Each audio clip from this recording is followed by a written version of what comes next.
Ladies and gentlemen, welcome back to the next chapter. We are live right now filming some spar sessions. We have some press conference stuff coming up. You guys saw all these stuff coming out on Instagram. You want us to go live, we popped it up real quick. How do you guys feel? By the way, this is the SAC crew. I'm just starting it right now, the SAC crew. God, this guy. I'm one-third of the SAC. Is that even possible to be 1/3 of a sack? He had to get that out there. Yeah. It was eating at him. Jesus, Scotty. Oh, this is cool. We got the Yeah, chat. yeah. We got the feed. Right here, you guys see, there's a computer screen right here so I can see the chat with you guys. How you guys feel? Summit 02. Excited, bro. I feel like these are the best 50-50 matchups that we've provided in a minute, like from top to bottom. Even the newcomers. I've got to see Simon and Colin. Excited for that game. Yeah, this is going to be a good one. Yeah, I think, I mean, it sucks that B's not here, you know what I'm saying? Yeah, He's man. brother, but he's recovering well, you know what I'm saying? Hope he gets, speedy recovery for him so he can get back out here for Summit 03. But it's kind of cool just seeing the guys spar, seeing new faces. I think that's what the space is about, too, just seeing some new guys as well. You know, seeing who sticks, who doesn't stick. And, Yeah. you know. I think. L out here. Yep, we got L. Ellis. By the way, this is the first time that you guys are hearing about it. We got a message from Makai earlier that he strained his groin really bad and was not capable of coming to play. So you will see Sid down there on the baseline, who we just had out in Austin, Texas. You guys have seen him on the space before. Literally a guy that when we were out there hooping with him, we realized like he's definitely got the game for the space. I think he's got a very creative game. He's a dog. He's got like a great frame. He's honestly almost like Mike Bruce Bro, size. he's like 6'3.5". Just watching him spar and just guarding him a few possessions, he is very elusive. He's one of the harder guys to guard in the gym, just off the dribble. You know what I mean? I'm waiting to see like his three-ball capability out of the jab and stuff like that. But as far as just when he puts it on the floor, he's one of the toughest guys. Like he's so elusive. Yeah. And by the way, guys, I am not replacing B. Ellis. This is just for the face-off that I saw that. Or sorry, just for the press conference. He's irreplaceable.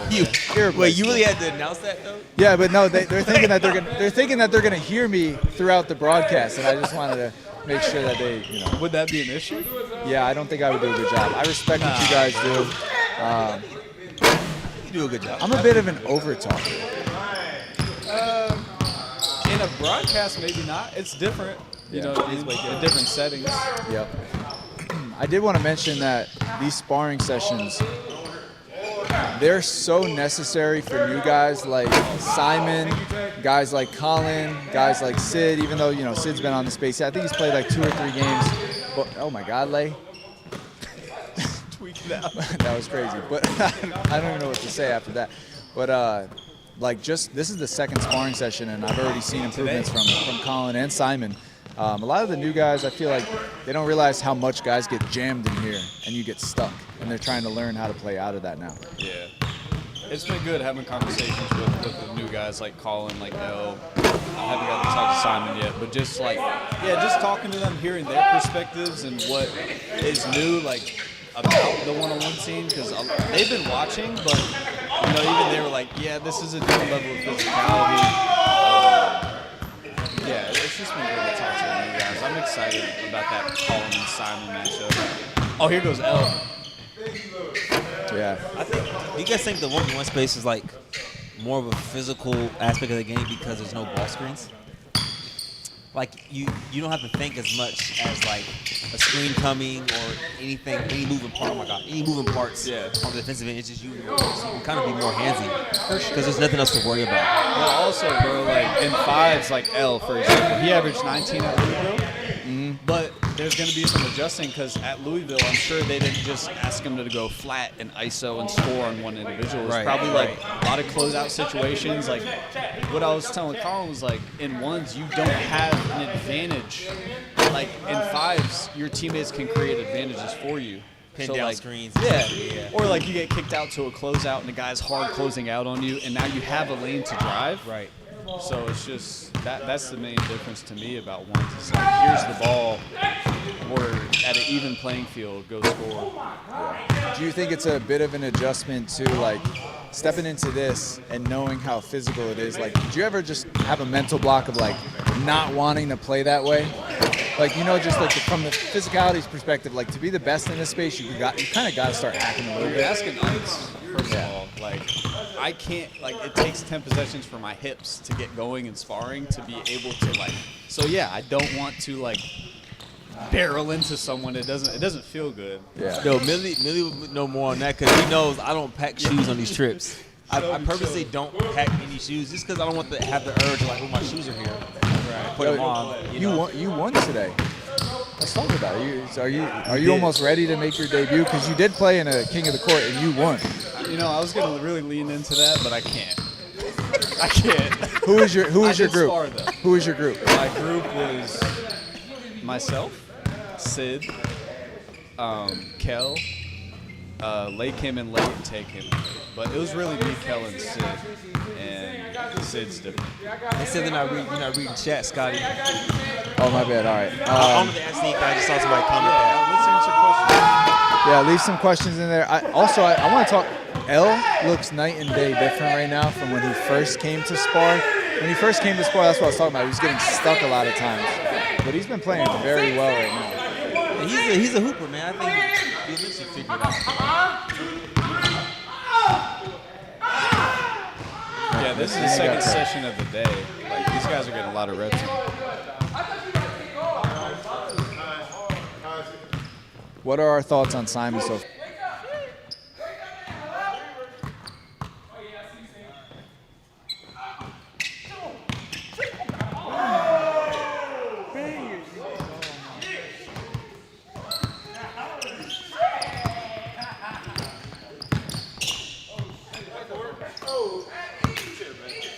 I need a towel, bro.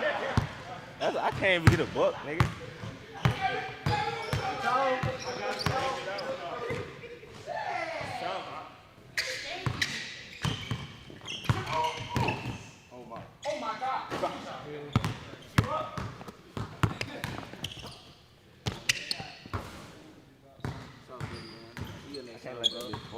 Fuck.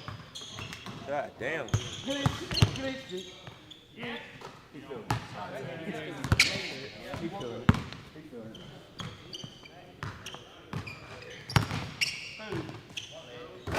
Oh. Yeah, all right.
Yeah, we play defense over here, so. Yeah, we play defense over here, so. We play defense. Oh my God! Give me that shit.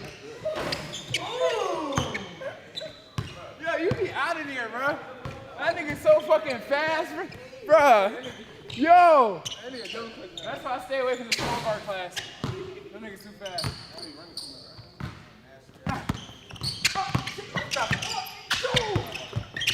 Hey, it's good. Ah! Shit! Shit! Hey, hello? Mama! Mama!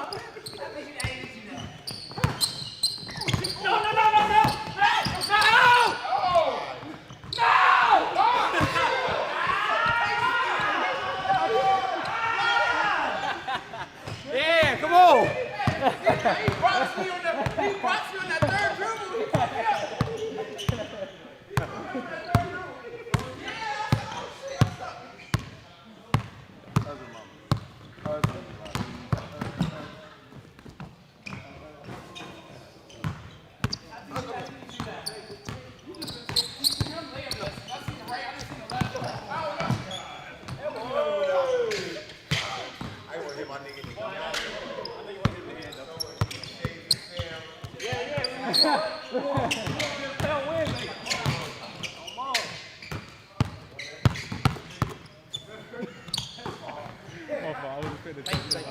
Thank you for missing that. Hey, thank you for missing that.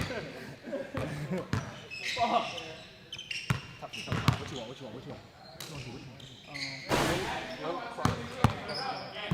They drive across, like how John Moran does. Boom, yeah, like that.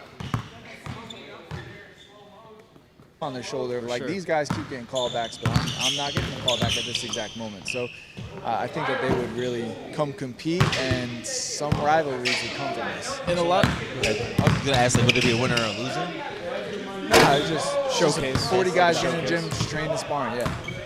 And a lot of those guys are just really talented, though. Like, you know, like Jay Horn, he didn't necessarily get the wins that he needed to, I guess, stick. But like that dude can really score the ball, and you know sometimes players come and go that are very talented, just based off of like maybe they lose 2 tough ones in a row or 2 players that you know aren't as respected in the scene, and then they just can't really recover. But they're still talented, and I think it would be cool if they had another opportunity to get back into the scene, because it just takes one game. Yeah, it does. Someone said, Donna said, we haven't heard y'all talk the whole time and only showed them hooping. So next time. You're lying.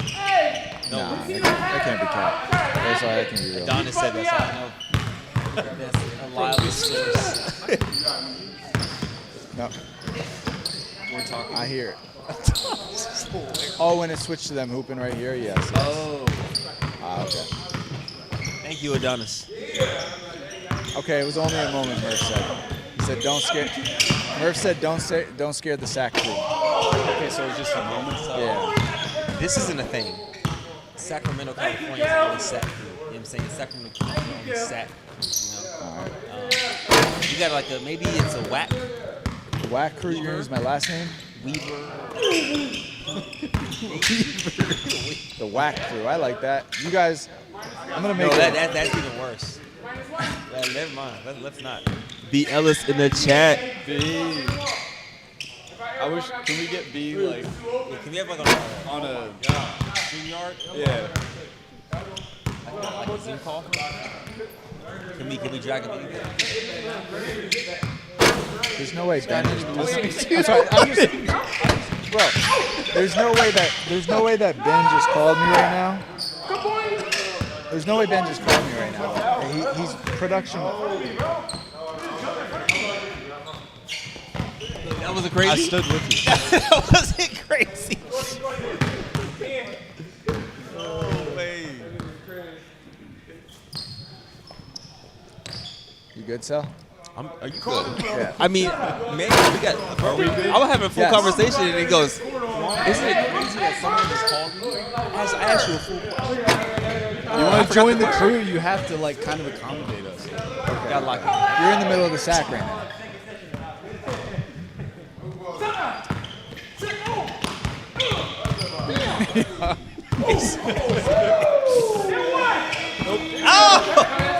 Bro, can we talk about the banner? I'm sorry, yes.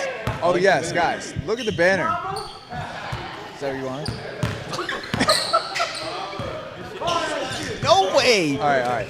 But no, seriously. By the way, Wednesday night we are doing the summit, middle of the week. Yes, we are, just so that you guys can hear it as well. We're gonna make an attempt here of doing something middle of the week. There's a lot of basketball platforms that are out right now doing pay-per-view one-on-ones. Also, the players getting booked all the time on the weekends. We're trying to figure out a way to accommodate so that we can deliver this content consistently, plan ahead, while also not necessarily stepping on the toes or making it challenging for other platforms to do the work they're doing. There's so many people that are doing good in this community right now that it's kind of like we're trying to not just be combative to like where it's heading, where it's growing and evolving, and more so just adapting. Working together. Yeah. Are we gonna? So we can expect more middle of the week or like I mean, non-weekend? ideally that's the goal. I do think a lot more people have less stuff to do on a weekday night than they would on a weekend night. You might have family coming over, you might want to go out, but like 6 to 10 p.m. on a Wednesday, a lot of guys are off work looking for something to do, throw it on the TV, eat some food. But yeah, and this is a good time too to also tell everybody that's watching right now that's a TNC League subscriber, if you are on the current $10 subscription plan, we added a $20 subscription plan that includes Summit because last time we made it a separate purchase. And additionally, that's going to continue to grow as we stack more subscribers on. There's more perks, like if you are an all-star subscriber, you can come to our events for free.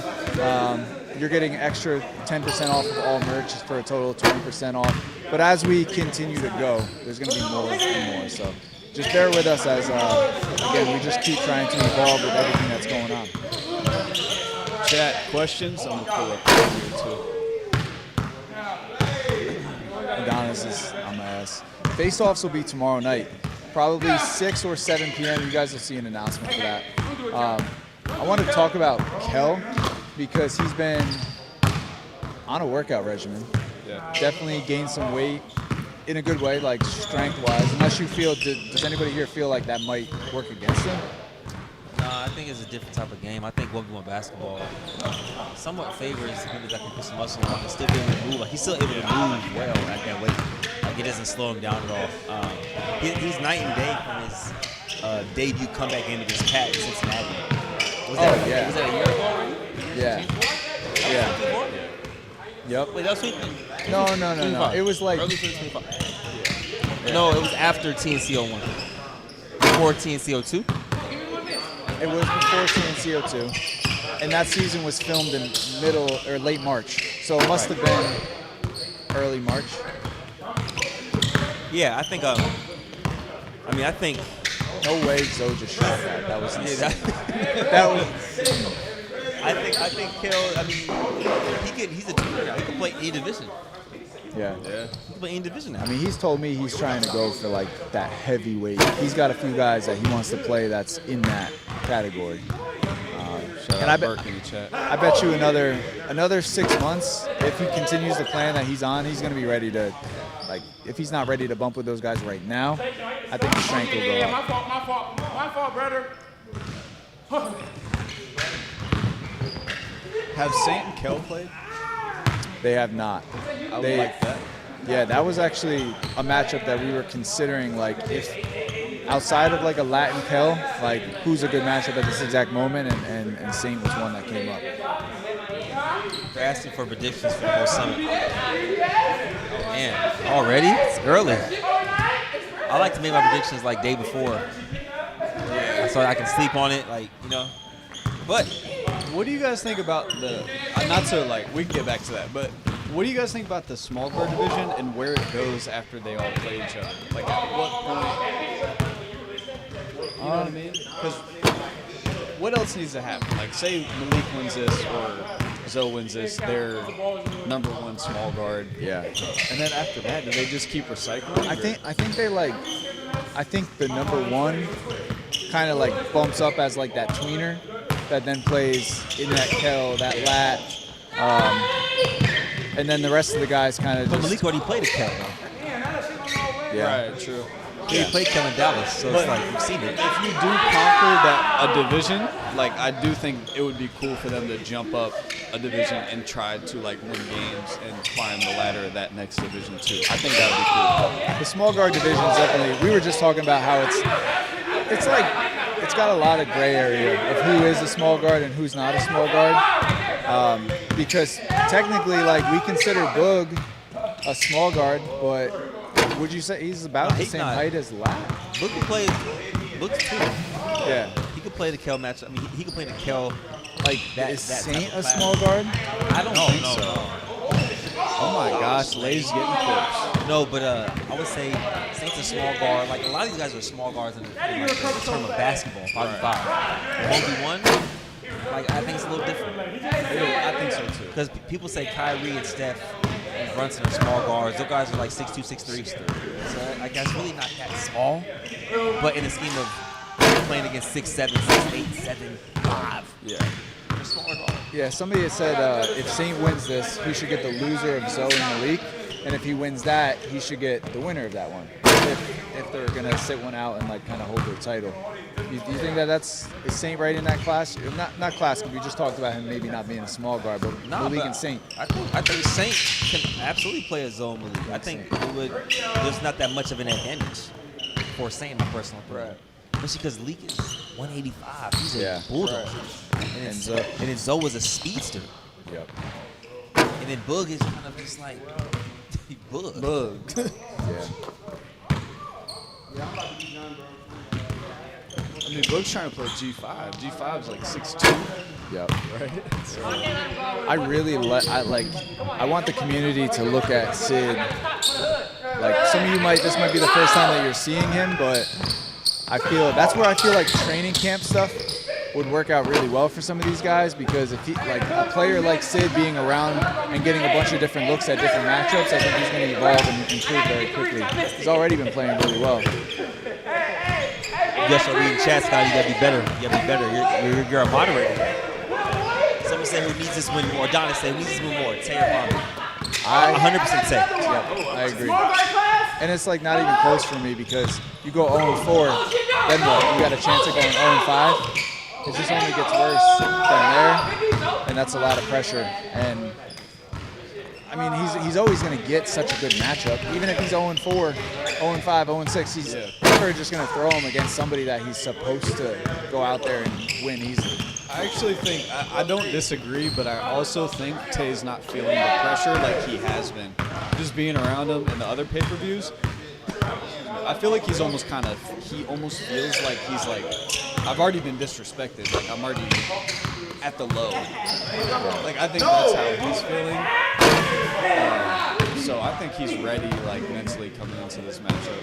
It's gonna be a clash, that matchup with Fabi and Tay. What does it mean for Fambi if he beats Tay? I mean, I think Tay's a credible win for anybody. So I think for Fambi, that's Fambi's resume too. Fambi's been outside a lot recently, so like you're gonna lose a few games here and there. But he's played so much that it's like this one right here will also help, because he would have damn near a win almost on all the platforms. Yeah. What is your take on? He's outside a lot, but we also can see there's a lack of effort sometimes, and I feel like, just to be very honest, it sucks to see some of that lack of effort sometimes because of how great of a player that he is, and he's warranted and deserving as a player to play all the top guys. But it sucks to have those tainted moments where you lose a game you're not supposed to lose because you signed up for something and now you're playing 7 games in 7 days.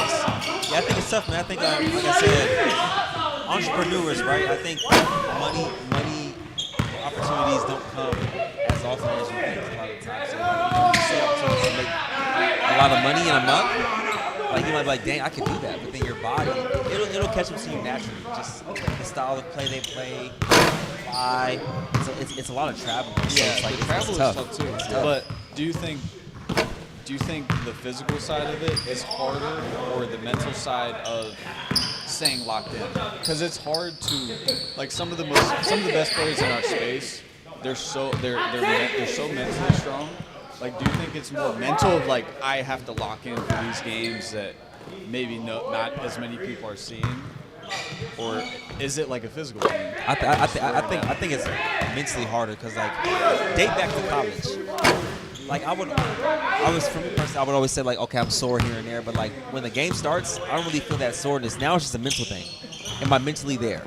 Yeah. So I think this space is more so a mental thing because you have to play to the crowd sometimes. You have to play against the crowd. You're in a hostile environment. Your opponent will be talking trash to you. The refs may not be on your side. So it's like it's a lot of mental components more than it is physical, in my personal opinion. Yeah, that's well said. It's But interesting to see Boog and Saint playing each other right now, like sparring.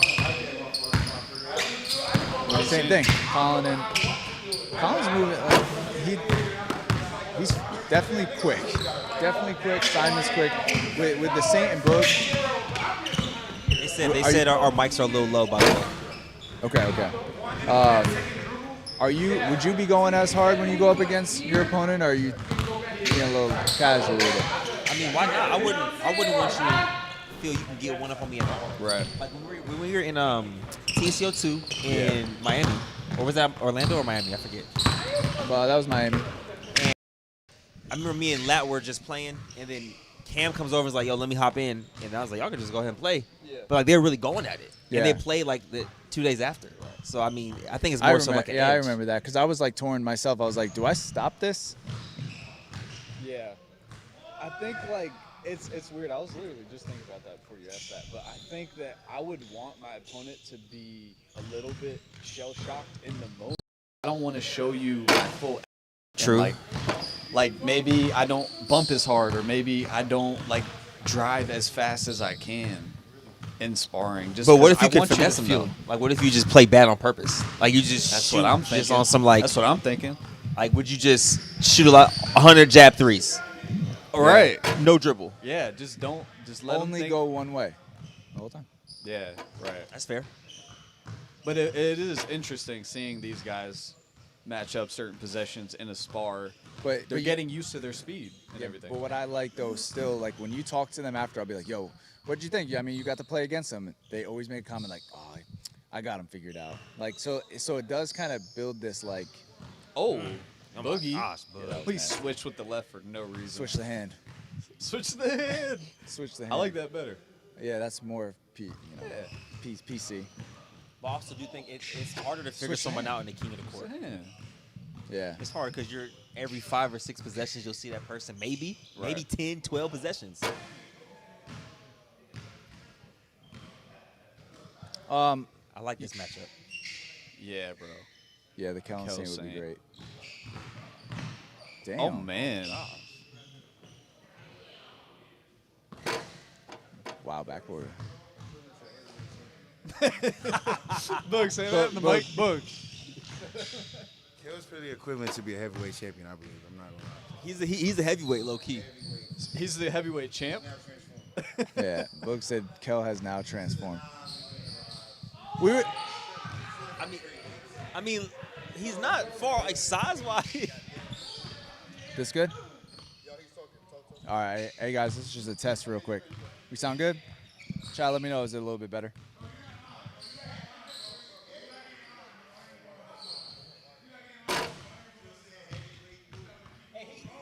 No, but he gave you a compliment. He gave you a compliment, and then now you cutting him? That's crazy. Fuck him, chat. My fault. Boog just headbutt the lamp.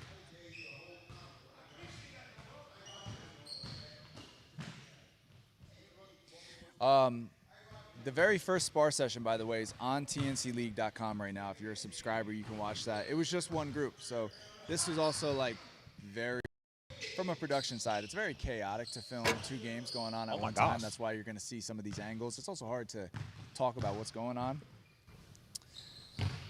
See Sugarbo in the chat said Pat versus De'Aaron Fox. What else? We had I want more Mike Bruce matches. Let me just say this, man. Give Jay Flip. The De'Aaron Fox slander, I think, has gone a little too far. Too far. They're blaming one person for a team blowing 4 leads. Really, it was like 5 leads. What was the stat? They were up for like 140 minutes, but they were down for like 20? I will say. Game 4, they're up 29. You Yeah. can't blame that on one player. I'm sorry. You can't even, like, some accountability has to go to the coach in managing Facts. and protecting a lead. Facts. We do have to be fair. But Bro, that's not what happens. They It's showed never fair. They showed Game 5 where I think OG or someone missed the second free throw. It was 91-88. On a free throw board, the clock doesn't go to 24, it goes to 14. There was 26 seconds on the actual clock. It went to 14 on the shot clock. So you just got to get it stopped, and then you get the ball back with 11 seconds left. They then foul thinking it's at 24 seconds, so there's a 2-second differential because Mitch Johnson was doing this foul. He didn't have the IQ. He was frantic. So if our leader's frantic, I'm frantic. Right. I mean, they were all in that moment for the first time. Last thing I'm going to say about this, they took too many threes early in the shot clock. You're up 29 mathematically if you eat clock and shoot at 10 or below or 8 seconds or below. You just mathematically can't come back from 29. Houston Rockets, Mike D'Antoni. Gosh. Why are you shooting so early in the clock? Okay. It's pretty simple. It's a pretty simple fix. Brother. Slow the game down. Let's play like the old school Spurs. Let's throw a That Tim Duncan was offense the in there. time. You know what I'm saying? Like, let's slow it down. I just want to. I was dialed in on that for a moment. Yeah, no. What do we think about Lay, man? I mean, his clips are insane. Yeah. Will he ever play on TNC? I asked him. He said that. Lay, come here. We're gonna ask him. Because this dude really moves like. Damn! So we're live at the moment, but we just want to know, like, will you play on TNC someday? Yeah, when Jesus come back. Nah, but real talk, yeah, I will though, one day. What's making it right now? Just getting your wind up. Yeah, I gotta get my legs and win for sure. I got weak legs, and I can't play defense right now. I get scored on like 80% of the possessions. You did 7 million views in like a day and a half. I got a special type of game though. I like that. Facts. I like that. Facts. Would you care to play anybody specifically or just whoever? Nah, I really don't care. It don't make a difference. I just gotta make sure I got my legs so I can play defense. Who complains the most? Maybe that'll help. ISO Tay complains the most now. That's true. Lay versus ISO Tay. Who you guys got?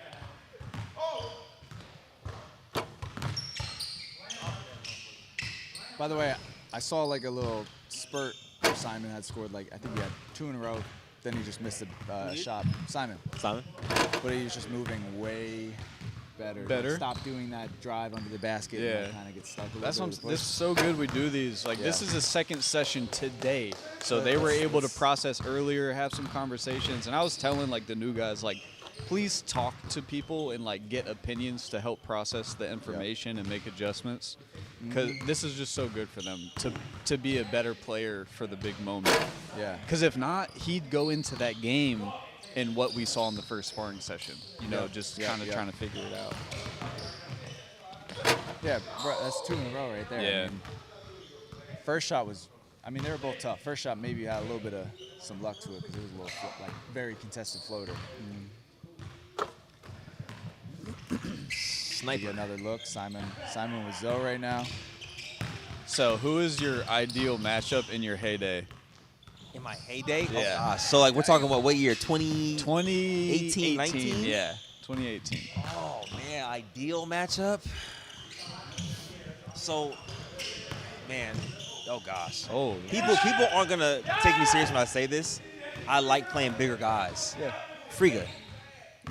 Yeah, you guys. Because we had some sparring matches where me, him, Devin, and Lad played, and it was like, that was kind of in my heyday, and I didn't struggle guarding him. Right. And that's me being like, not like now Friga got it. But like in my heyday, like at Jay Jones. Like Jay Jones, when he played Friga, it kind of looked similar. Yeah, for sure. You guys have banter. What? What, bro? Oh, okay. I would say in my heyday, I think a good match would be me and Bielis. Heyday, bro. Me and Bielis for Today. sure. I know. So why are you looking at my dog like that? He doesn't think I can hoop for real. It's actually insane. Like he thinks. No, it's crazy. It's really disrespectful. We're unks now, of course. Yeah. Like, you know how much muscle we've lost alone? That's what I'm saying. Like I would like, if it was a lat sitting right there, I could take a disrespect, but I can't take it from Scotty. Fuck. There's just no way I'm taking disrespect from Scotty Weaver. No All way. right. No way. Leave it to Weaver. Leave it to me. All right, who's got the worst jumper in the gym? Jesus. Oh, brother. Wow. Let me look around. You're up. I mean, you're lead. Oh, I mean, but whoa. it took some time. It took some time. It took some time. It took some time. Maybe Ruben. I haven't seen him shoot. I haven't seen Ruben shoot. He can hold that camera for You ever ages. see Murph though. shoot? No. Oh man, it's bad. It's bad. Chad, sorry that we got a little distracted on that. But I would say small guard though. Like I think in heyday, me and Malik would be cinema. It would be an hour game. You're a crash out though, from what I heard. We both would crash out at that point. Just I mean, everybody crash I out. don't think Malik's a crash out. Well, I mean, I think Malik is like you punch him in the face and he just competes harder. Well, I'm saying it would be a lot of like a lot of clash, clanging and banging. That's what we call it in college. Couple. yeah. No, not fighting. It would just be like a lot of like Wow. See, I'm interested right here. Hang on. We got Okay, Colin here we and go. Kel. But this is like, again, is Kel going to To the basket. That's tough. Fake inside left, go right. That's tough. I feel like it's starting to pick up a little bit. Oh! Yeah. Okay. There Got she a lot go. going on. Get a bucket, Boog. I think, going back to Kel, I think he's better with the weight on. I do. Yeah. Well, I also Boog. think it suits who he is as just a hooper. Yeah. Like, he's already chippy. He's a brute. So, yeah. He's a brute jabber. Like a boxing equivalent. He's like an Andre Ward. Did you catch those fights last night? I didn't even know it was the White House card, Brother. so I missed every single fight. The main event was, like, disturbing. Yeah. Oh, Gaethje, I saw the highlight. Bro, his face was, like, non-recognizable. He hit him so hard. Yeah, Aporia. But all right, let's go chat. Questions. Kel getting Aki. Yeah. I work in printing. That's one heck of a banner. Hey, appreciate that. That was not cheap. That was not a cheap banner to make this look good, and appreciate you just showing some love. I like these transitions. Yeah, it's cool to get in and like test out some things before we actually go live. Like, this is free on YouTube, so if there's any hiccups, let us know. Chat, if you guys are ever interested in anything like historical, that's like in the history books that they haven't really founded yet or like implemented in the history books yet, ask Scotty to shoot a jump shot. No one's ever seen his jump shot ever. Like, It's in the Discord. no, like, It but is? like to the masses, no one's seen Scotty's jump shot. Like, I would pay to see that in history book. I got a hood jumper. I don't know. I It just goes would love to see it. sideways. Like, it goes sideways. All right, let me ask this. If you were making an NBA 2K My Player, my jumper or G5? Give me G5. man. I hate you guys. Give me G5. Oh, my G5. God. Oh, That thing goes in. it does. So we're not talking about that, though. We're talking about just base release, everything. No way. Scotty, your no base way. release is like that of a third grader. The base is no, from it's- underneath you, brother. No. It's not there. No, it's not.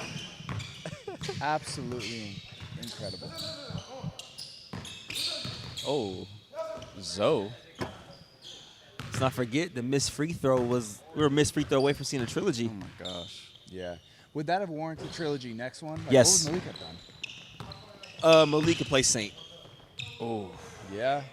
I'm just saying, like, that trilogy would have to be settled, like, Yeah. either 02 or 03, like, Max. max. Scotty did say that Malik wants to jump up a weight class, though. I think he's kind of expecting to win this So one. who He played- told Scotty yesterday. He's like, I But want like to a jump Kel again or like someone like Kel, Lat. I don't think he's played Kel them. again. Kel, Lat. I think those- Lat. Right, I right, like right. Lat. Yeah, but you got to play Lat before you play Kel. You've already played Kel. Right. But Saint, he's going to be home for a bit. Yeah. He just got home from Israel and Greece. We'll see if he stays home. Do you think? Where do you think Saint? You think Saint could really make some big noise in the scene? He's consistent. I don't see why not. Right. In his weight class and his middle to small guard for sure. So he's capable. Yeah, He's got to do it. That's tough. Tough. CP3.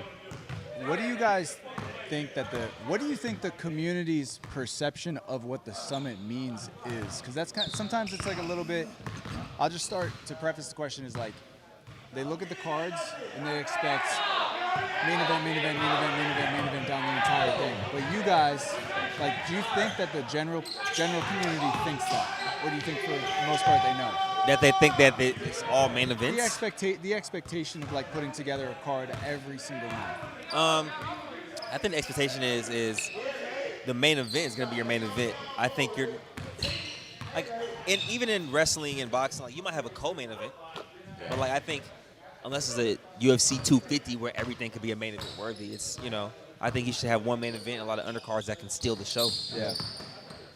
I think the more frequent I think the idea of the summit is to have more frequent games that matter within the scene, and you can't have like massive games all the time. So the more frequent an event is, Yeah. like, is that kind of what you're asking? Yeah, I just sometimes like we drop like this summit. We drop the main event, we drop the co-main event, and then you do see matchups like which was initially Makai versus L, and you see Simon versus Deshaun. You see new guys that are coming in, and it's a little bit of a battle to try to let people know like why those are important to the summit cards, because since the events are live, sometimes they're like, it's a bit of an overreaction. If somebody performs really well, they're very quick on them, and they're like, yo, he needs a matchup right away, he's real good, boom, boom, boom. And I think in hindsight, you appreciate these games, but in real time, it's taken a little bit for the community to recognize like the importance of these new games. Yeah. I don't think you're going to convince anyone that a game is important, though. I think you just got to, if you believe in it, like, make those games happen. Yeah. And they'll kind of figure it out. You know what I mean? Yeah. So, like, looking at L, Yeah. if L gets out there and he beats Sid, where does he go after this based on what you've seen from him, a little more experience? Mo. Mo, I mean, maybe He would even a play Burke. Burke, Mo, yeah, I like that. Okay. What do you think about like a Cam or like a few games to get to that? For L said that, like, the first name he said when he wants to place, you asked him who he wants to play on the scene yesterday, he said Cam first. Yeah. So, yeah. So, asking the same question, you're looking at the Simon versus Colin game. Now, Colin kind of looks like he could play a little bit up, while Simon's definitely the smaller guard in this. Mm-hmm. Who's next for Simon if he wins the game, and who's next for Colin if he wins? What do you think? I mean, Simon. I mean, I think a small guard for sure. I wouldn't mind seeing a Simon versus a Zay. Zay, Oh, okay. yeah. Simon versus a. I mean, if he keeps winning, a Bug. If Simon Yeah. keeps winning, like But I a mean, Bug. but here's my interest. I mean, interesting. Here's my question on that. Is like, okay, so we say people have to win to get matchups, right? Yeah. But in city events, you don't. You're right. A Moon plays a Zay off the rip because that's who they bring to the table. So it's like, do we put too much weight on wins and losses in terms of? Yeah. I caught myself sometimes maybe putting too much weight on it. Like, do we need to see a certain amount of wins before we see that matchup? When let's say platforms go different cities, we see those top guys play people in the city that necessarily don't deserve the matchup. I don't know. Yeah. I do think that, because I also think that the Cinderella story exists when you don't make it the 50-50 game. Or not the 50-50 game, but I'm saying like Kel Lat is great. You already expect it. But imagine Kel's on this card against somebody you don't know, and you're like, man, why is that guy even getting the game? If that guy happens to pull that game out, you're like blown It's a away. great moment. That's a Cinderella story, all that.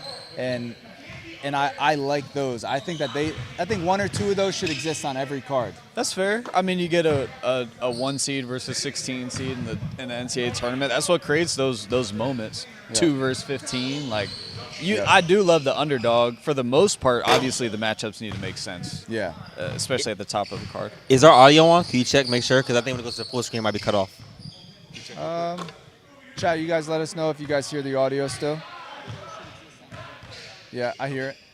My bad. I just wanted to make sure that. No, all good, You all guys good. got some good points. Just want to make sure we heard it. Now, we wanted to get a few guys here in for the press conference. You guys mind if I stand up and I start grabbing some guys, bring them back here, you guys interview them? Or just let them rock. They're playing.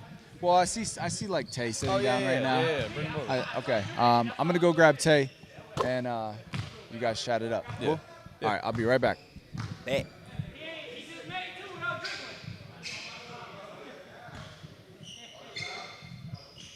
So I forgot to ask you in a while before he gets ice. Say, man, how about them Jags? You guys What look about like 'em? you guys look like you didn't get much better this offseason. What the heck? Yeah. I thought you were going somewhere positive. I mean, you know, What moves did we make? Enlighten me. well, not more than the Chargers.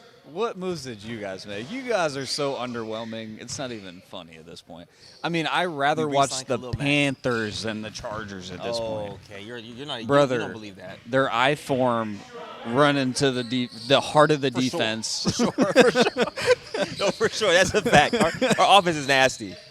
Put the ball back in Herbo's hands consistently. Yeah, then he gets hurt though. Or I hate to he'll say throw like that. 90 picks. Like last season was OD. Yeah, maybe he needs some help. He became Phillip Rivers. Oh my God. Tasky's limping over here. Unk. Yeah. The nerve of Scotty to call us Unk. He's so far. Oh, He's so far into Unk. his build is terrible. It's like Scotty has a bad build. You know what I'm saying? Like Tasky. No, Yo, you- I know. I was you- just saying. you called us You Unk? call us Unks, and it's like, bro. No, but like you're further down that line. let me see you run a mile. Can you? I bet you could run half a mile right now. I don't want to see the stomach. Yo, if the camera. Right here. My bad. That mic right there. Yeah. Okay. So we're just hanging out watching sparring. I want to hear like for the newcomers, like Yeah. how good is L? You've been playing against him all day. How good is Simon? What do you think about Colin?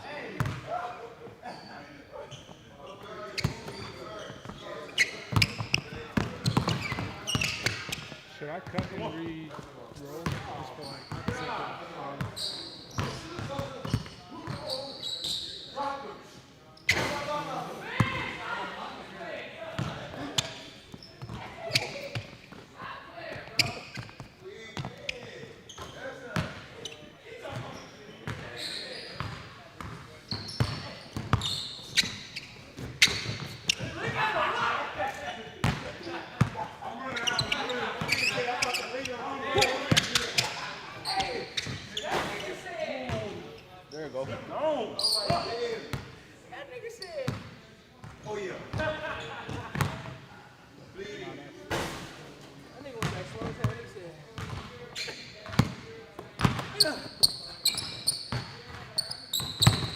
I'm just staying on his hip. That's it, bro. I'm not about to try to beat you to the spot. Nothing. Isn't that I'ma what you just said stay too? right there on Yeah, your hip. like the most annoying to guard. Yeah. That's why I said like, Boog might be like the most of a nuisance. Like my Yeah. gosh, like you have a third dribble, then the fourth one is 50 yards away. Yeah. Yeah, but this would make it so fun, and that's why I like it. We ain't really keeping no score. We just going, and you get the Right. You got Kel with the jab series. You got E, like I said, he'll shoot all the way back from the volley.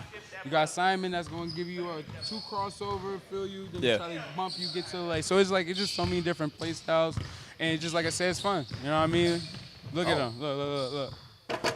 I definitely Look. appreciate the different styles too. I like that there's. Yeah, I see you. Hold up. The snatch. Yeah, come here. Oh, You okay. don't- My fault, E. You don't have to My give me fault. you don't have to give me a winner, but what do you think about the Simon and Colin matchup? Like, Yeah, see, kind of break it I'm down. just hip to the Colin guy. I didn't even know that Simon was playing him until today. So Right. I like his game. I think, like you said, they both just trying to fill it out and get a rhythm. You know what I mean? Because this is both their first matchup, right? This is their first one. So I like Colin. I think, like I said, the more he be out here, the more confident he's gonna be. So I think he just still learning too. So he asking questions, Simon asking questions, and like I said, I don't want them to be no deer in the headlights. You know what I mean? So Right. any way that I can help them, I say, so. Right. Aside from your matchup, what matchup are you excited to see tomorrow? I mean, on Wednesday. I'm actually excited to see the Sid and E. That's what I was about to say. That's Man, when I was about to after ask seeing you both of them, about. Sid is cold. Bro. Okay. I got to see him in Austin. Is he up there for like the hardest to guard off the dribble? Yeah, because the way he moved. He got like a Birkin bag. Yeah, it's like Burke. herky-jerky. Yeah, like it's odd. And he gets to his shot very well. He moved very well and get into his shot very well. I like to see it. And then, like I said, with E, I mean, you don't get to see it right now, but he's super athletic, and he can shoot, as y'all seen earlier. Yeah. So, I mean, I'm excited to see that. Of course, the Lat and Kel game. I mean, I think that's going to be clearly, that's the main event. You know what I'm saying? Me and Fom game. Of course, I'm excited to hoop, play against Fom. But, yeah, man, it's going to be a good day. Not only for TNC, but the 1v1 community. So. Yeah. It's kind of interesting how long you and Fombi been in the scene and haven't played each other. Right. That's That's like crazy. That's why I was like, if we was gonna play, I expected that to happen so long ago. Yeah. Because we both been on the scene for so long, you know what I mean? But again, like I said, people know what they're gonna get. It's gonna be a competitive game with high energy. You know what I mean? Just again, who put the pieces together? Defense. faster. Yeah, you know what I'm saying? It's gonna be physical, 2 big guards. You know what I'm saying? So, man, I'm excited. If I'm excited, I know. You know what I mean? Like I said, just Yeah. come ready to play. But yo, what y'all been seeing? What y'all been thinking from the spar session, man? What y'all see? I think from session 1 this morning to 2, L looks way more comfortable. Yes. He looks way more comfortable. Simon looks way more comfortable. I think Colin played well this morning. Yeah. Is playing solid now. He's playing solid now. Like I said, I think he just still trying to get his rhythm. Like he learning. Yeah. And then the physicality they talking about it too is a lot different. I know. 'Cause you could use it. You know what I mean? You could bump a little bit more than a professional setting. Right. Oh. But yeah, nah. I think the thing about the sparring sessions is it's cool because you can try just so many different things. Yeah. So like, you'll see guys playing a little bit out of their character because it's like, maybe I'm going to try to work on this, try to add this to my bag eventually later on because like we brought up with Scotty, like a lot of people were saying the spar sessions, you see people play differently. Yeah. As it's a more freestyle, and you can kind of just try new things because when the game time comes, you're going to get to your spots. My boy. Yeah. Get to what you want to get to. No, so that's a fact. I think that's why I like seeing guys just try new things. I agree. And that's why I said with the spar session, you see it's so many guys that's got so many different games. You see some, you like it, you like, how can I put this in my bag and make it work to where it's, you know what I mean, it goes with my game. You know what I'm saying? Like, it's so many different games. Like I said, Kel do well with the jab series. So I like doing that, getting into his shot with off no dribbles. You know what I'm saying? Yep. Like, just little things like that you see that you like, I like that. I could tweak and put it into my game.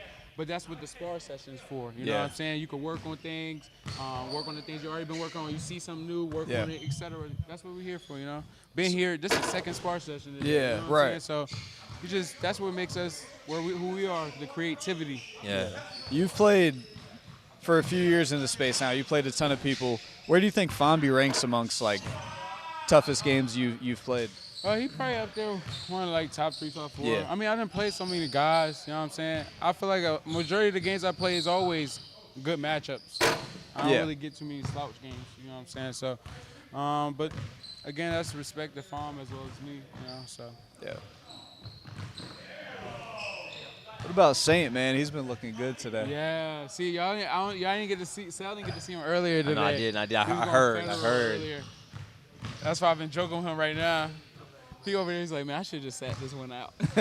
Go on a high note. Yeah. For real. Ain't funny, bro. Nah, it's been fun, man. We all got here today. Well, let me ask you this. Going into a spar, like, would you rather have a bad spar day before your game or a great spar day before your game? Because what if you shoot your clip out? It's a mental game. I don't know. I done been on both sides because when you have a good spar day, you like it makes you too comfortable in the way, complacent. Like, all right, yeah, I got it. And then the next day you come in, you thinking it's not that same. Right. But I feel like sometimes when you have that bad spar day, it makes you more locked into. And you're like, man, I'm gonna get in the gym a little early, give me a couple shots in. Like, just you more sharp on things. Yeah. Versus when you do really well in the spar session and going against all these guys, you're like, damn, I did well, you could be comfortable. You can easily get comfortable, you know what I'm saying? So I think it's just depending on who you are and how strong your mental is, because some people could do good and then still come back the next day and do the same thing. All right, so say Before you go real quick, Makai is injured. He injured his groin. That's why he's not playing. Chat. Go ahead. Yeah. So if, like, say Fambi was here in the sparring session, we're kind of talking about just in general how we would approach, like, our opponent being in the sparring session with us. And I was kind of like, That's a real thing. I may not show, like, not that I have a great bump or anything, but, like, if I did, I'd be like, I wouldn't show my full bump. That's or a fact. I wouldn't show my full speed. Because in the game, I want you to be shell-shocked. It's chess, man. You guys understand it's chess. Like, that's why I say with people that got their certain matchups, like, you don't want to just give all out the sauce. It's not saying you giving out the sauce, but you probably won't do as much as you would do in the game. Yeah. You know what I mean? So that's a real thing for you? Shit. I think You to a hold back? certain extent, yeah. Like, I ain't gonna overdo because at the end of the day, like that's you know what I mean. You ain't trying to just. It's already enough to be out there. You know what I'm saying? So Lose the battle to win the war. exactly. So I mean, again, you could just tweak it, simplify, etc. But that's a real thing though. Some people different. I done seen Cam play lap before his pay-per-view, right before the just pay-per-view. talked So that that's why I TCL say too. Yeah, yeah. Everybody Right. different. You know what I mean? Well, But even no, go ahead. Oh, go ahead. No, I'm about to say, but I know Cam also, that's another chess move. Like, he did it to also get a feel and see what he would do and what he wouldn't. You know what I mean? But that's what I say. I was going to say, like, I think there's one person that I've watched spar time and time again, and they play how they spar. Right. Book. Yes. Yeah. Yes. He going to show you the whole bag. But it don't matter. And that's But it don't matter. That's one guy that it don't matter, bro, because he going to get to where he want to get to. Yep. He's gonna get his clips. Like, he shoots so – like, the shots that he shoot, you be like, bro, that's a bad shot. But that's his shot, That's though. his stuff. That's what he get into. You know what I mean? Thanks. That's what makes him him. It's a higher like a deep throw out corner fadeaway three is a higher percentage shot for Boog than a spot up three. Right. Like, you might have to low-key close out harder on a Yes. jab three than a jab three. It's insane. So you should have seen what A Millie in the first one. He said that book. Just do an easy rip through and go do a leg. Just do an easy leg. He ripped through. He had to do malfunctioned. something, man. Yo, he did. He just couldn't keep it simple, bro. Book is just book. You gotta let Book do him, bro. Yeah, I said, you know what? Yeah. Forget I said that. Yeah. Men in Black me, like Yeah. don't forget what I said, because I didn't want to throw him off his game. It's Right. like, oh no, you're actually wired Yeah. So to shoot this way, that and I don't want to take away from you. So Like he can't keep it simple. Like, Thanks. Nah. Ooh, He wee. gotta hit you with a. Hit you with all types of, you know what I mean? But that's Book, bro. Shout out Yeah, to Book, right. bro. No, he's special, man. He's special, man. Should we get Bling Blah over here? Let's get Boog over here. Hey, Book! Book! I appreciate y'all too, bro. Yeah, appreciate you. That's Tay. so Tay, man. Yep. Big day Wednesday. Let's get Yes, it. sir. Scotty. I think the chat, Scotty, is like I can't see it. What? What? You said Scotty what? The chat is not like rolling. I can't. no, It's that's- not updated. Boog, come on. Boog. That's fine. Yeah, you can grab do a it. shirt. Yeah. Or okay. TNC After Dark. What it do, So Chad? what's this crew now called? Switch, You call it. No. switch, Switch the hand. switch the hand, right. switcheroo. Boog, I'm gonna get right to it. You lost last pay-per-view. What's up?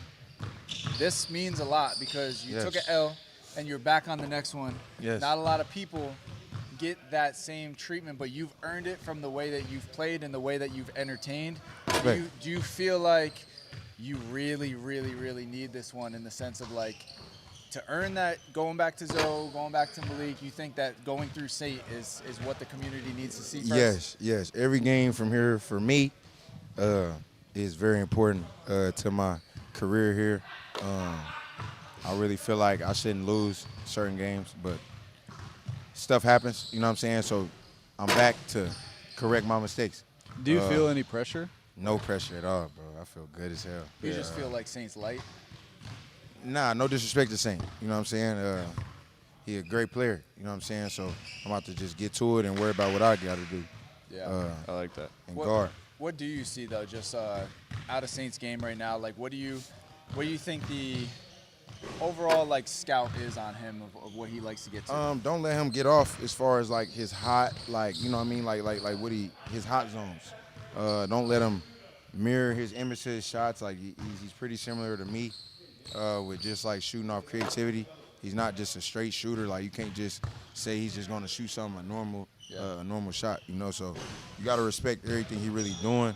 And I really just say don't really react to his first movements, and that's why I've been really waiting to see what he's gonna do in his third dribble because he got a nice hang dribble with his arsenal. Has his athleticism surprised you at all, or not? No, I knew he was athletic. Okay.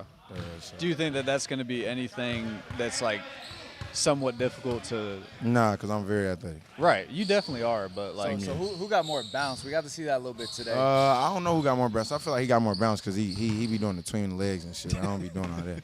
Yeah. I don't even be trying to do all that. I got a 360 windmill in me, though. No, you don't. For sure, on God. I already showed you that. All right, we'll have to see it. Off like that. Yeah, Are I you not- don't even got it no more. Are you- You're probably. so you I tell got me- it in you my tell me- vault, though. I got it in the gallery. you've Hey, done it before. it's on the page. It's still fresh up there. You know what So- I'm saying? Looking at Malik and Zoe, you've played both of them. For sure. If you had to give some early predictions on how that game's going to go, where do you think it's going to head? Lee got way more bag to him. So it's like if he's getting off, that's going to be tough to stop because you're not going to be able to dictate what he's going to do in a way because he do a lot of different stuff. And you could kind of dictate what Zoe's going to do. So it's like, you know what I'm saying, if, you know what I mean, you take him out his round, take him out his jab three, you know what I mean, that's why I was just big on add to your game because we could be talking like this right now. Whole time Zoe went back to the crib and probably added to his stuff. You know what I Yeah. mean? But that's why you should add to it. So I don't talk about your game in that way, but it's just what you giving off to the space though, like for us to really see. It's pretty simple. No disrespect or nothing like that. It's just pretty simple, and he get the job done still. But I feel like you should change it up here and there. You know what I mean? As far as going more into your career, start adding to your bag, so people can't just dictate what you're gonna do. Just off Be that. creative. Yeah, be very creative. You're Mr. Creative. Mr. Creativity. You're, You know what I'm saying? you are that 2K My Park cheeser. Yeah, Like, love, for sure. Cheese dribbling, I like don't, unguardable. I don't love like me and Emily was talking about it today. Like I'm in here working on being simple. I feel like a lot of my times where I'm being shifty, go back to a simple shot, and then go back to being shifty, and then go back to Yeah. because I could do both. So why not use it? So For I sure. appreciate yeah. you, Millie, for sure. No, yeah. I think there plays some mental of your defender too. Like some of your buckets be like demoralizing. Demoralizing. It's like, hell no. Yeah, it kills the And vibe for him. You just be making it. And that's why I be like, all right, bet.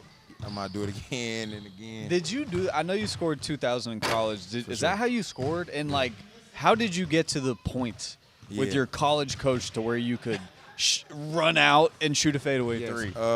It really came to, like, bro, he's seeing how long we be in the gym. Like, you see every game I have, I'm in here in the morning. Yeah. You know what I'm saying? And I feel like if a coach really going to buy into you, he going to see, like, your work, your true work to what he's asked you to do for his program. And I'm truly a perfect example of hard work and just, you know what I mean, staying down and being consistent. I feel like I always just been doing that, bro. And I worked my way into a great coach as far as like all my years. You know what I mean? Really all my years that I got off, it was really like them coaches that was like, okay, yeah, I'm going to let you be free.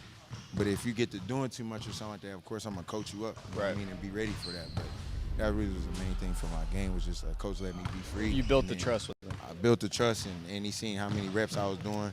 He didn't want me to play ones coming into like my end of my career.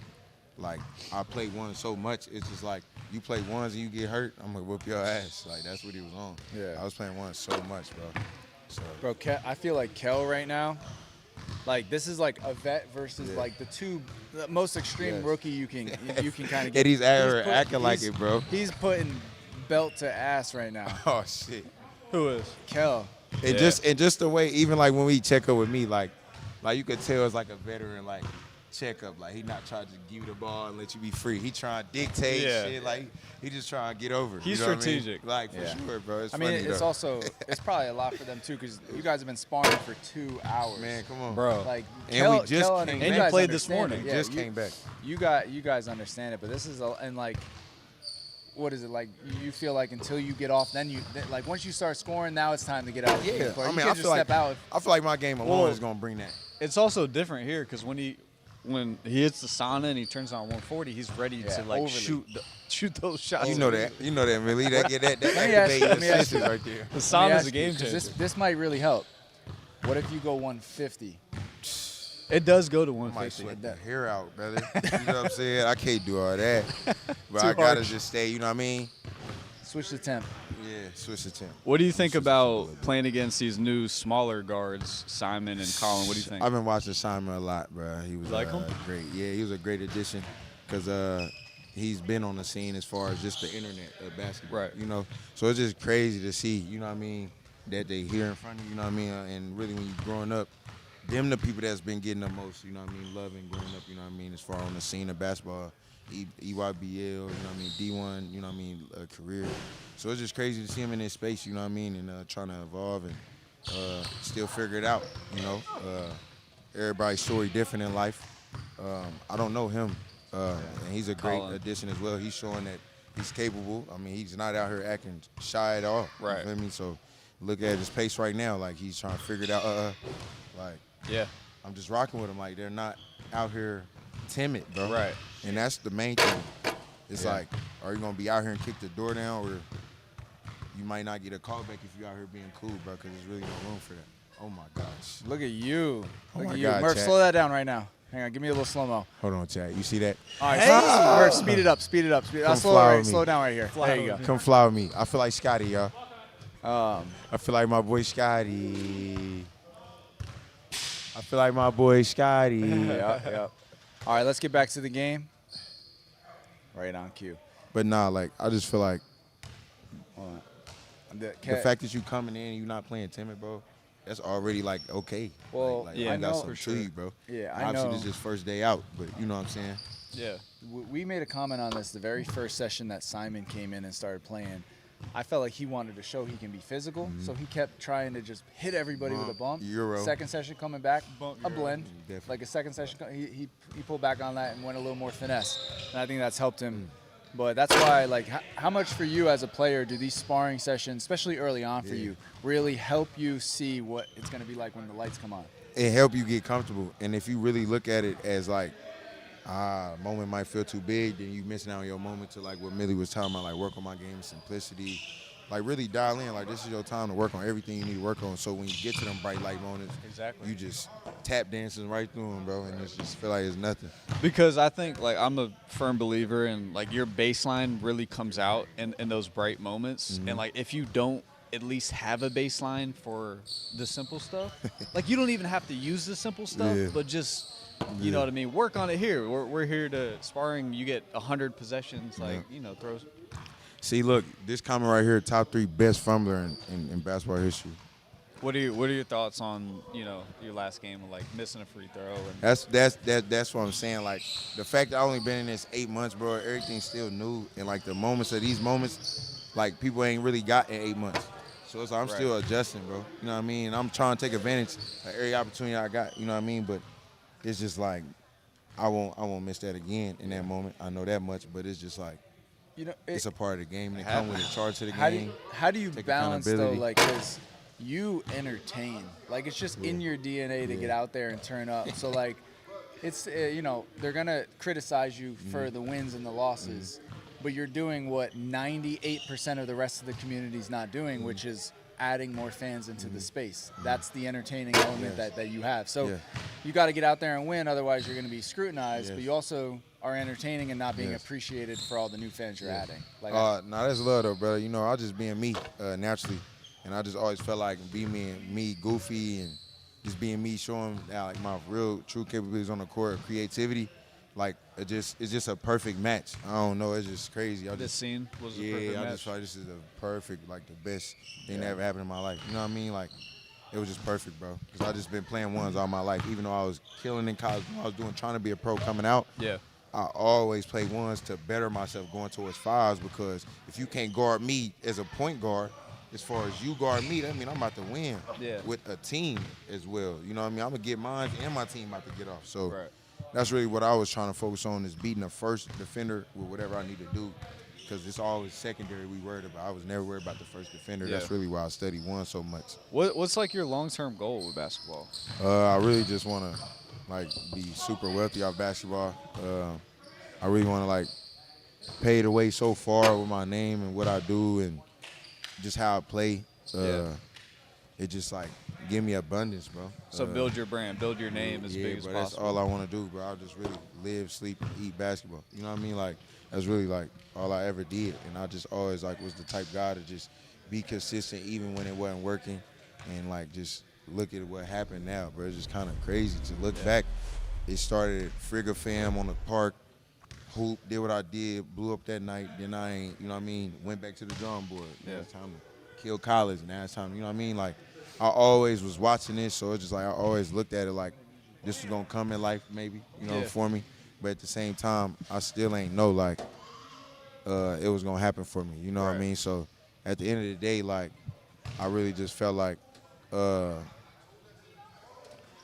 just keep sky to the limit, bro. Yeah, just you know what I mean? And you're so young too. You got for sure. so many years of basketball ahead of you. Yeah, and especially like my first like appearance on the scene was a crazy outing for me. You know what I mean? Like people probably thought it was a fluke, probably thought I couldn't shoot. Yeah. Was kind of skeptical about my shot. So it's just like all in all, I tried to capitalize, you know, and kick the door down on my first opportunity, and then get comfortable along the way.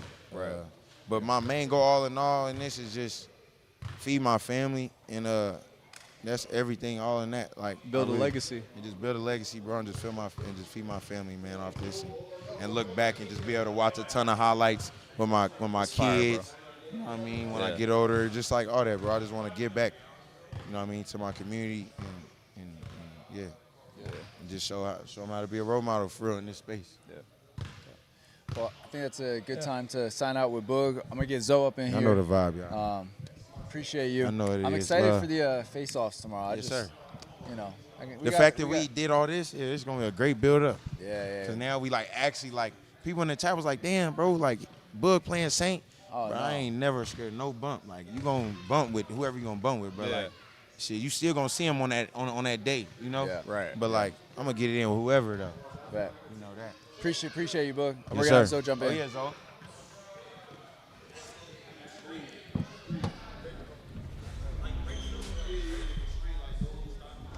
Let's go. It's good, Zoe. Chilling, bro. All right. Yeah, hop in. You want next? Hold on, I gotta do something. Oh, we got Cell subbing in. Oh man.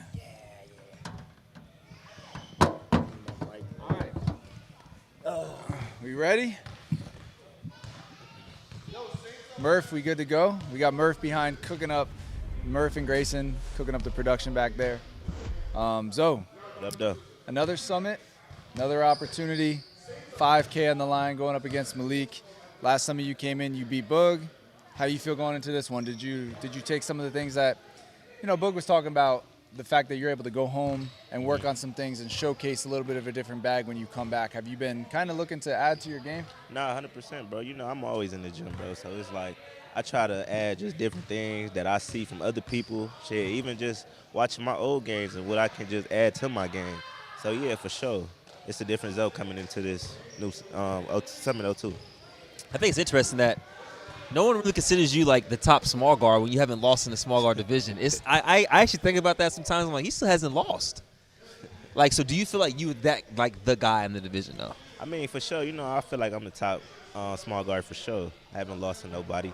But shit, I don't really look at it like, oh, I'm number one. Because I feel like Malik, he has been in it longer, So, like, I got to just prove it Wednesday that I'm that one. And you win, like, there's no debating it. Like, that'll piss you off if anybody even says it. Yeah, 100%. I ain't going to lie. After that, after I win Wednesday, I don't want to hear nothing. Would there be a rematch? Like, if you did win, like down the line, would you want to give him a rematch? 'Cause I know Leak if you lose, he definitely gonna want to spin the block. No, 100%. I mean, bro, I'm always down to give anybody a rematch if I win. Just like I gave Bud when he was asking for it. So, you see, I just came and played. So, Yeah. for sure. We were talking about, even the Lat and Kel game. Some guys are in the mix of being like a tweener, where like Lat's not that much taller than you or that much taller than Boog. He's like same height as Boog, to be honest, but like he's built a little bit different. So he's kind of respected in this like tweener class where he plays down and he plays up. Are you looking to like, if you win this number one small guard, you looking to take a chance at going up a division and seeing what you can do there? Nah, yeah, for sure, bro. I'm looking to, when I win Wednesday, I'm looking to play like the Kels, Day-Days, Kels, because I know I can compete with them guys.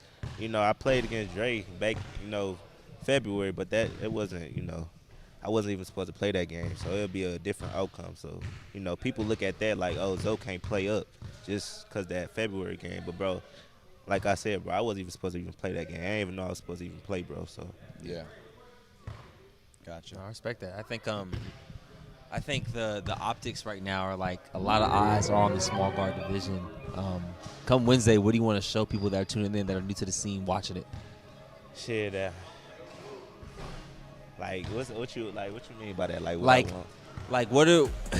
What can they look forward to seeing? Like, Oh. if I'm a new viewer and I've never watched Zoe play, but I'm gonna tune in on Wednesday. Oh, it's finna be a show for sure, bro. I feel like I haven't even played my best basketball yet, bro. So it's about to be a show Wednesday. I've been locked in, bro. So I just been locked. I fully expect that Malik is going to greet you with an extreme amount of physicality. Mm-hmm. Like, he's going to be pressed up. He's going to be pushing. He's going to bump you offensively. You don't play a lot of physical basketball. Like, you play a lot of finesse, a lot of speed. Mm-hmm. So how do you expect to, like, combat all of that physicality? Are you just going to match it, or are you just going to learn to use it to your advantage? You're going to get around him? Like I said, bro, I'm gonna just play my game, bro. So like, that comes with physicality. I'm used to all that, bro. It ain't really nothing to me for real. But shit, like I said, just get to my spots, hit my jabs. You know what I do. It's the same thing. Ain't changing really. Most definitely. Well, I'm gonna get another person up in here. We're gonna try to do 5 minutes each person. So I appreciate you. No, Do you have say anything that. else left? Real quick, when Boog went up for that free throw for game, what was going through your mind? Oh. I ain't gonna lie, bro. I was mad that they called the foul in the first place. Yeah. But then when he went to the line, I'm like, bro, please just miss, because you ain't getting the ball back. So. But didn't y'all like get tackled in together like? Yeah, slam but on it's that? like, I ain't gonna lie, he jumped into me and hit me in my jaw, and I flew back. So I'm like, you feel me? But I was just praying he missed his free throw. He did. Yeah. And then the you're dub. lucky Millie called it. Millie did No, call it. literally, though. the That greatest was call out crazy. ever. That was phenomenal. That was crazy. That was phenomenal. That was crazy. All right, bet. Well, appreciate you. Nah, again. 100%. We'll grab another one. All right, brother. Let's get Hoodie Kellen here, or Saint. Saint's ready. Saint's ready. My bad. I see. Saint We got Saint. Laurent was cracking. Saint. They're not. They don't think you got this one. Who the? The chat. I'm gonna throw a poll up as we interview right now. Just go ahead. I'm just going off Instagram polls. It's recency bias. So your last movie, one on the scene, was in Dallas. Yeah. That was last year. Yeah, Pat. And then after that, where'd you go? Just for the fans that don't know what happened. I went overseas to Greece. Okay. And then after that, I went to Israel. How was that over there? Lovely. Yeah. I loved it. Both of them. I loved both places. So for you, like, you know, you're still fairly new to the 1v1 scene, but a lot of people still like watching you play. Come Wednesday, win or lose, like, can we expect to see Saint more in the 1v1 scene for the summer? Oh, absolutely. I plan to be here the whole summer. As long as the fans want to see me, I'm here. I'm available. Yeah. less. If you if this goes well for you, is there a chance you might be looking at staying home for a year or just? Yeah, absolutely. I thought about that a couple times. Talked with some of my close friends about it. So I said, I want to see how the summer goes. If it goes as expected and really good, then shit, I would definitely think about staying home for sure. You feel like at this exact moment, you feel in better shape than when you last played?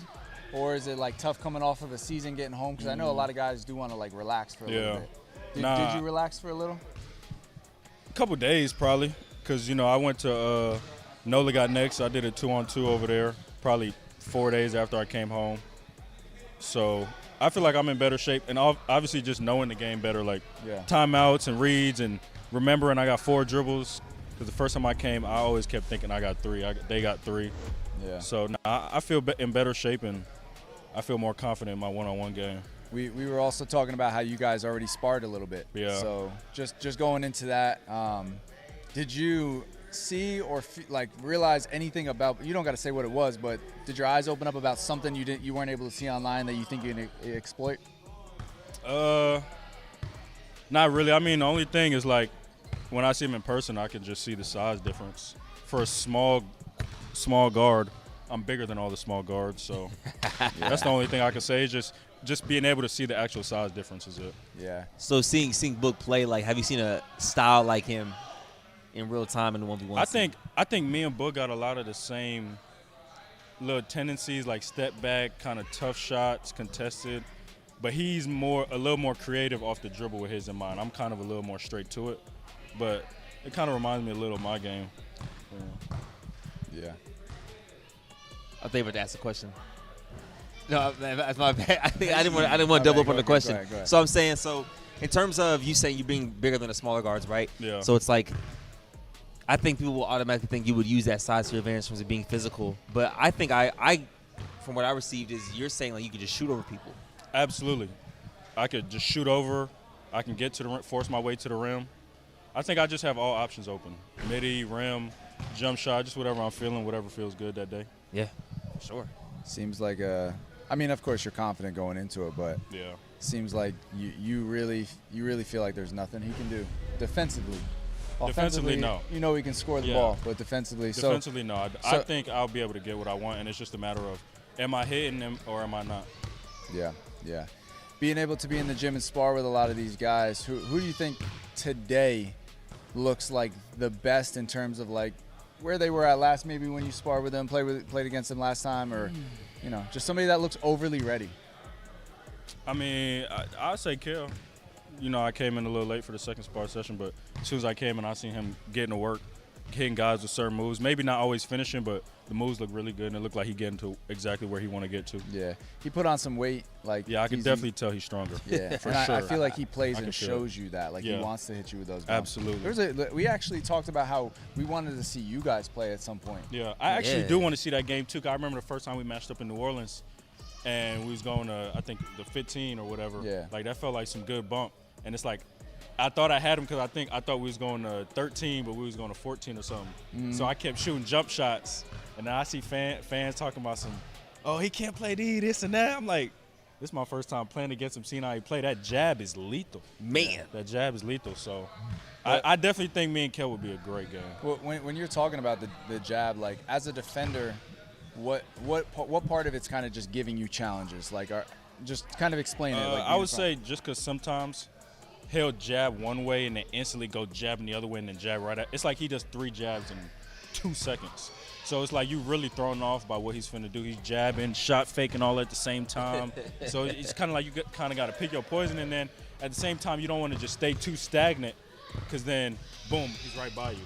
So it's like kind of deciding which jab you want to jump on for real. That's really it. We're talking about that little jab. Let's talk about your yours. jab series, actually. That little weak ass jab. Hey, nigga, he knew I was talking about it. so. He's giving away the sauce. All right. So we'll jump into main event. Hoodie Kill versus Lats. Yeah. Do you have a prediction? I gotta go lat. Nice. I'm going Why is red that? shoes. Honestly, I feel like Lat's probably the second best in TNC. I feel like Moon got first, and in my opinion, I think Lat got second. So Lat second. I think he's just gonna show that, and then just handle his business.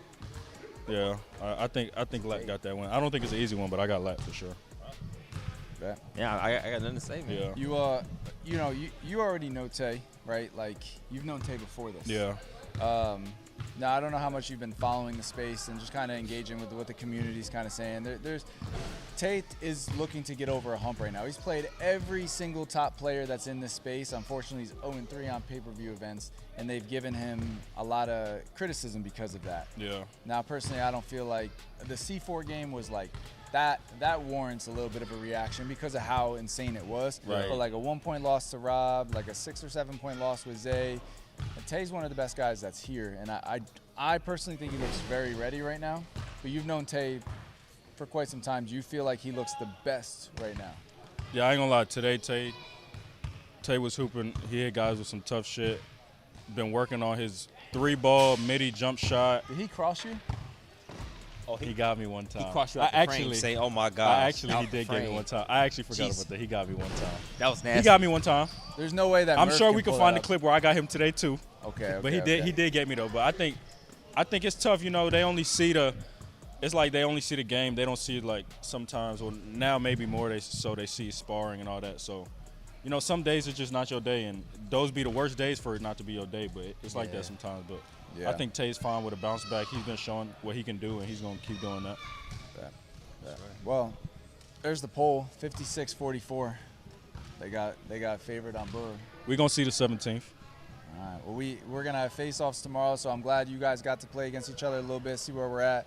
Boog is one of the guys that talks his shit during the face-off, so definitely be ready for what he's bringing. So hopefully that turns you up on that. But cool, I'm gonna go ahead and bring Kellen in. But Facts. appreciate you, bro. Saint, brother. Appreciate you. You want to switch seats? Nope. All right. We're about to bring Kellen, y'all. I'm gonna run Kel in a the poll. building. I need everybody. Never mind. Kill in the building. No. What? You gotta wait. No, I was up. He said he needed me. I was two people before them. Hold No. on, guys. No, sir. What we on? What we on? Everybody vote. What in we the chat on? What right we now. on? Nah, how you feel? How you feeling? I feel like this is. Feel good, man. I You feel look, you look good. like a heavyweight right now.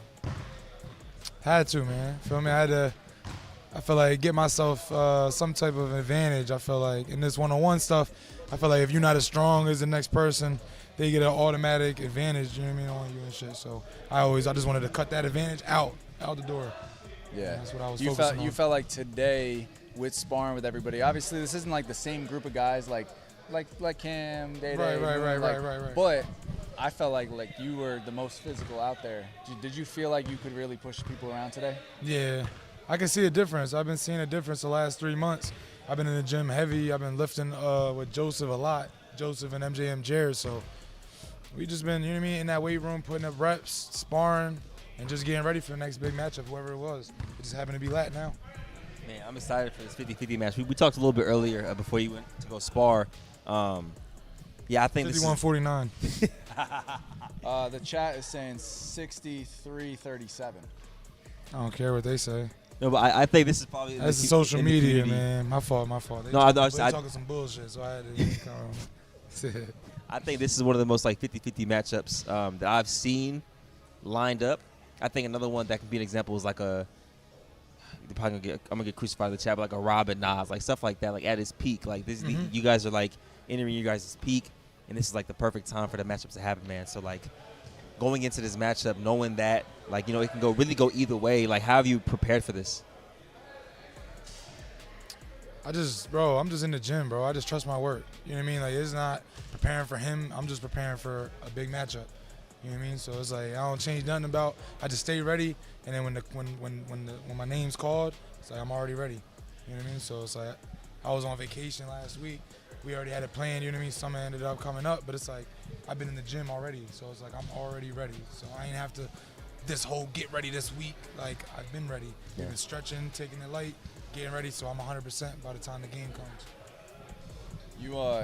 Do you think that he feels some pressure, given that this game means a lot because, like he said, like you have the Nas and the Rob where they match up real well. You get like the Kobe and Michael Jordan. You get the Kyrie and Curry. Like everybody always has that like mirror image, and whoever wins this game is going to see the success and the rewards of what's next. Whoever loses has a bit of a hump to get over because eventually you're going to have to circle back and he's either going to have to play you again to beat you or you're going to have to play him again to beat him. Do you think that he's aware of that? I don't know what he's aware of, man. I'm just worried about what I'm aware of. You know what I mean? Like, I don't know. I'm not even thinking about anything, what he's thinking, his mindset, his training style. I'm just worried about our game plan and executing that.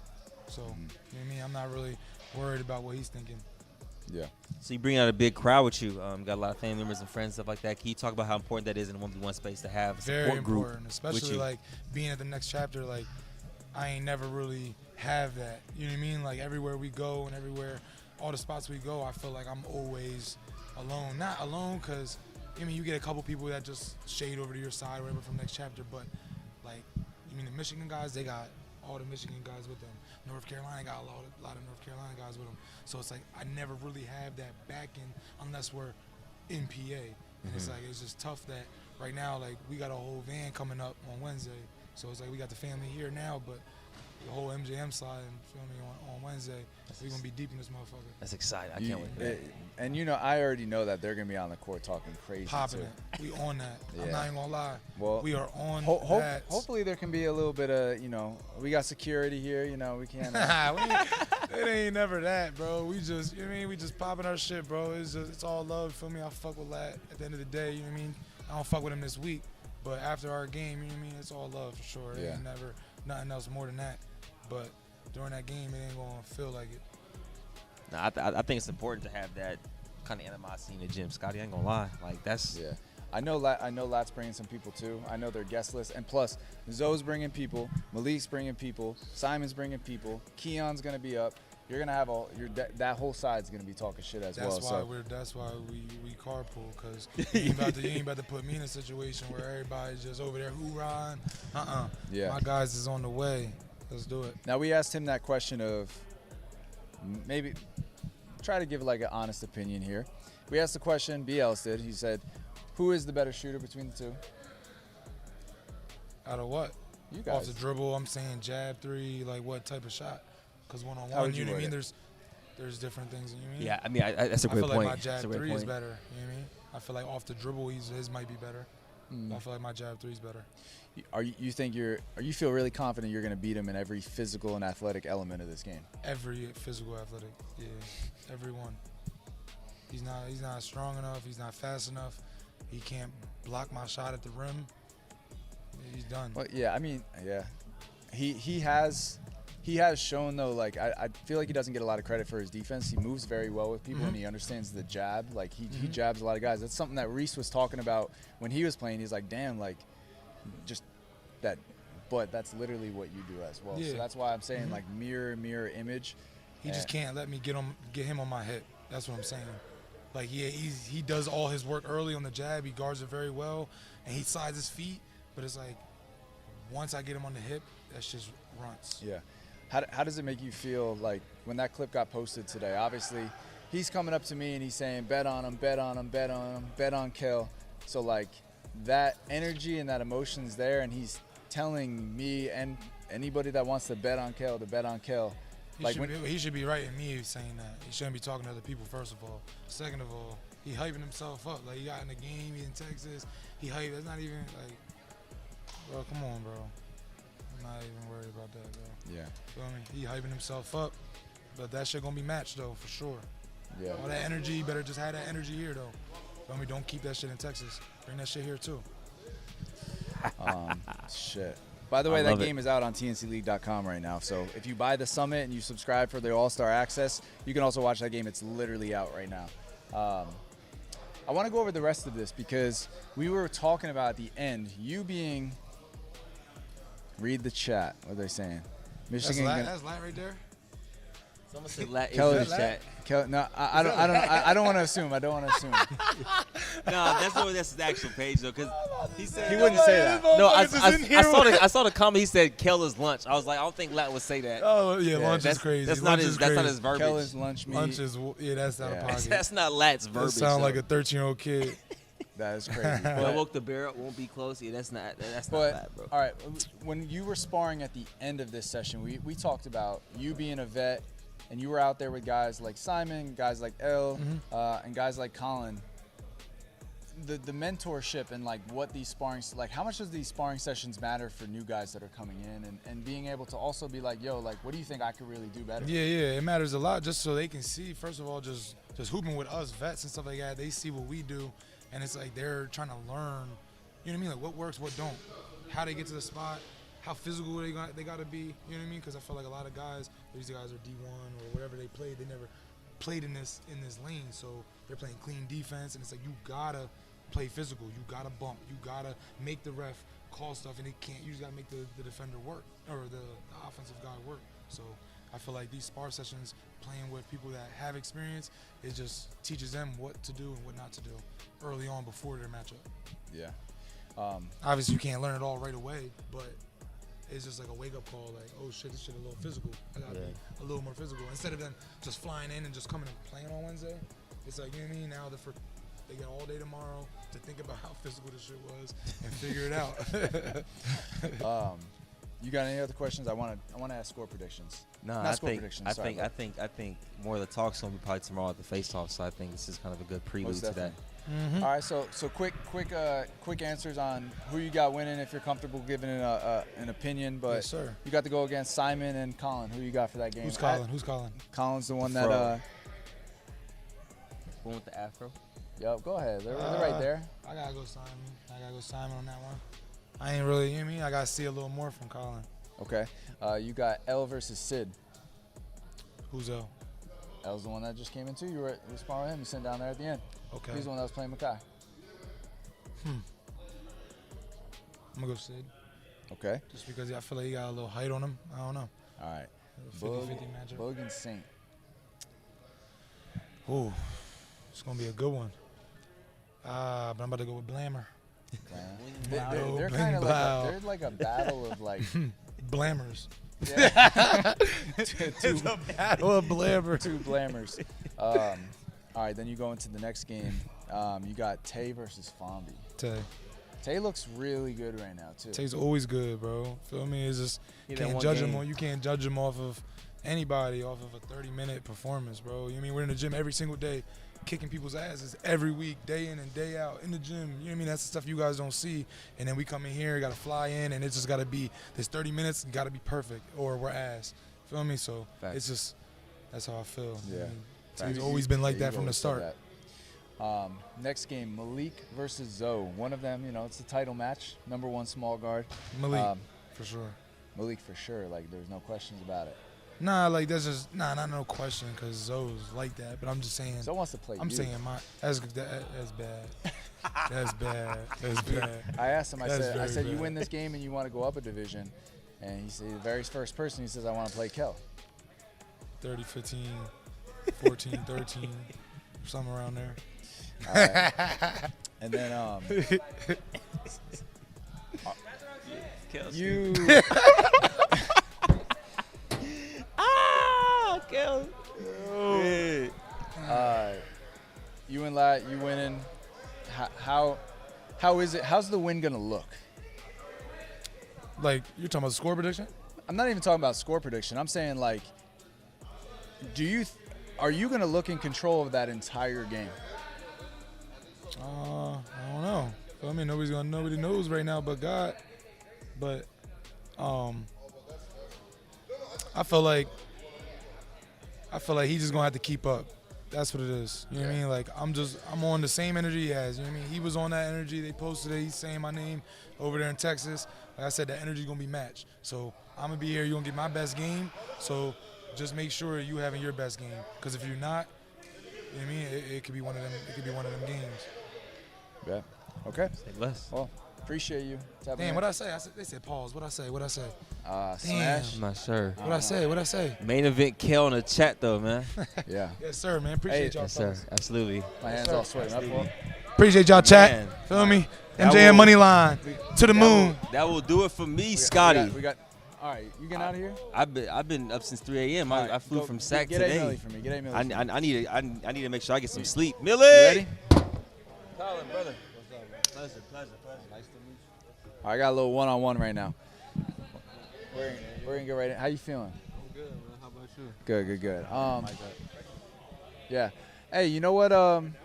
Yeah, let's go ahead. So we got our boy Freddie. Yeah. We got our boy Freddie.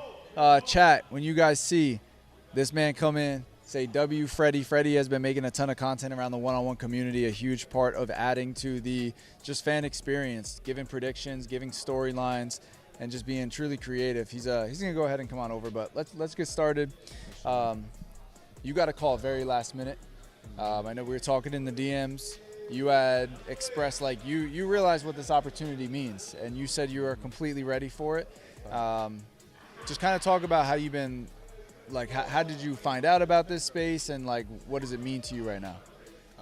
First and foremost, it's a blessing, truly. Like, I believe, all thanks to my Lord and Savior, Jesus Christ. I believe he opened this door for me.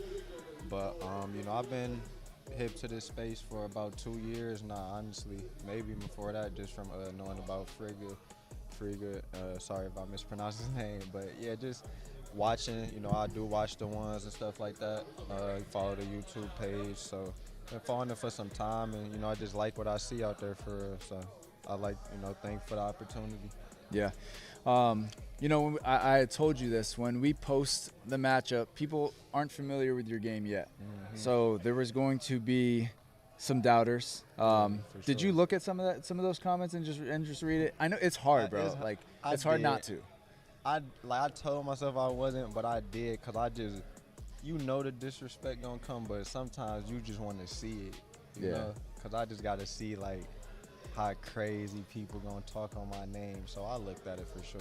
Do you have a different feeling right now stepping into this matchup than you did before? Like, do you feel like those comments shifted your mindset a little? Like, this game's got to be a bigger score margin now, or just worried about getting the dub? Hey, you feel me? I know y'all, I follow y'all, so I know y'all ask, score predictions, stuff like that. I just, simple as put, my mindset didn't change that much, just more fuel to the fire, if anything. But like I told you in the DM, y'all was having any second thoughts on me, this not no pity pat, what I'm thinking, no coming down here for no charity event or something. Nah, I'm coming down here to win. Like if I was matching up with anybody. Yeah. So you got the matchup a few times in the ones with Simon while we're sparring. Mm-hmm. More confident than when you first arrived right now, based on what you saw? It's really the same mindset, of what I already thought, been hooping against him for a decent amount of time, honestly. Like, you know, we played each other in college stuff, probably like AAU, younger days, and so I'm already been pretty familiar with his game. So, I mean, it wasn't really, you know, I would say nothing different or something that, like, surprised me or anything. Boom. Well, we got Freddie hopping in. Everybody say W. W Freddie in the chat. You're here. All right, what? I feel great. Good, I would bro. love for you to ask a question to him right now. You got anything on your mind? This is your first matchup. Yeah. What are you expecting, not just from this matchup, but the one-on-one scene in general? You know, I don't think I'm really expecting nothing other than, you know, just come out here and showcase what I could do. Like, you know, display the player I know I am. You know, I hope people could see, you know, confident, good player, you know. So that's really all I'm trying to do, and just let everything else play out how it's going to play out, you know. Definitely want to, you know, I respect the scene, so definitely look at this lane as it could be an opportunity for my future with the game. So that's how I'm looking at it. I want to ask this question. So is it different playing in person than you thought? Was it Like a against different the level of guys? physicality, different level? Yeah, for sure. Cause it's like it's always different when you actually, you know, live with it. Like, you know, like I said, I watch, so I notice a, you know, more physical game than you would see in, like, you know, organized, you know, college ball and stuff like that. Cause guys could be more handsy, just things like that. So, but I mean, it's definitely a difference. I feel like I'm adjusting well to it, cause I'm already a player that, you know, seeks out contact, plays pretty physical. But it's definitely a difference, though. Yeah. At the end of this session, you, Kel, Simon, and El were going, you know, you guys were finishing out the sparring session. I made the comment with Kel about, like, he's a respected vet in the space. Did you go around and talk to any of, like, the vet guys and ask for any advice on certain things? Yeah, for sure. Malik, when he was here earlier, I asked him a question for sure. Shoot, I know Zoe probably not no older than me, but, you know, I see the work he been doing on this platform, so I definitely, you know, had a little conversation with him. Bug be a little goofy, man, but we chopped it up a little bit. Yeah. Different things. So and Tay too, for sure. Me and Tay had some good talks. Just, you know, asking them different questions about stuff, you know, the refs may allow in the games, or, you know, how everything, you know, is for.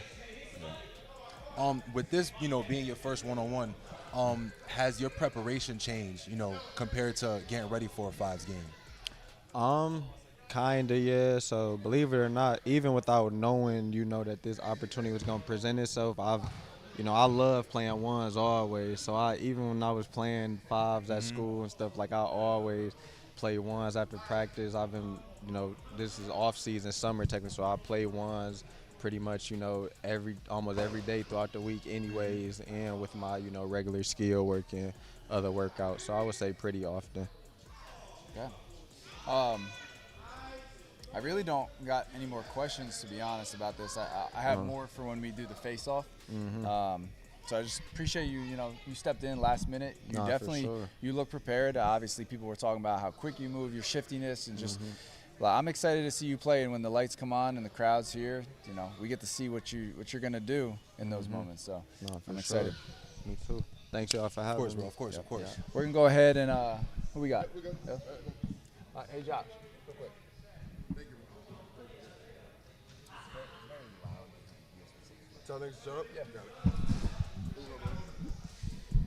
We got L stepping in. L was supposed to be playing Makai.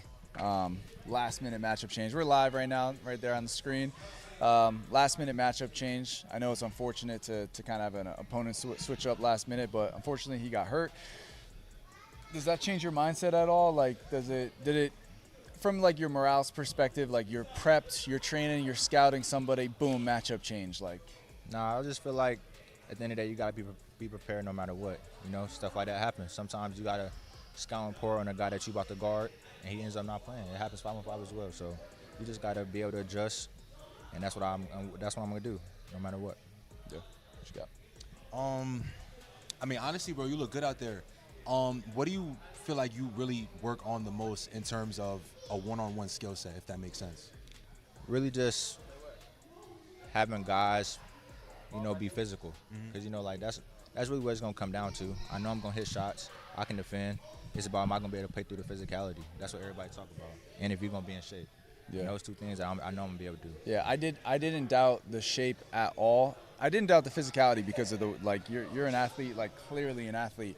But I did notice in the first sparring session compared to the second sparring session, you went less at the defense and more this time kind of opened up and around the defense. Yeah. Was that something that you recognized, or did somebody talk to you about that, saying like, because this style of one-on-one is a little bit different. It's like when you're sparring, you're working out, a lot more skill. You're not being as hands-on. This is super physical, so sometimes it doesn't work to just go at somebody. But did anybody talk to you about that, or you just Yeah, for sure. I had a couple guys give me some pointers, but as I thought about it from this morning, I was like, man, I just got to, change what I did from this morning to now. And that's what I decided. Like, instead of just running at a defender, create some space, and that's what's going to open up my drive. That's going to open up my shot.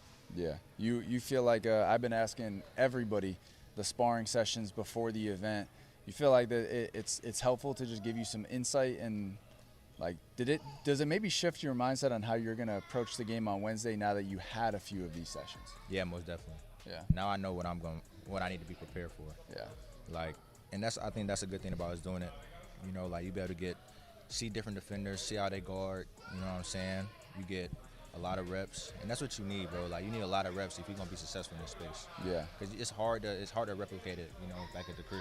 So having all these guys at the same space, in the same gym at one time, being able to get reps is big. Yeah. No, I super appreciate that response, because that's what I was looking for from how important these sparring sessions are, because every time we do them, I feel like somebody learns something and they change their game plan and realize, like, dang, maybe I was looking at it a little bit wrong, and this will work better. For sure. But what you got? I kind of just want to know, like, your first impressions on everything. Kind of being in the gym, sparring with everybody.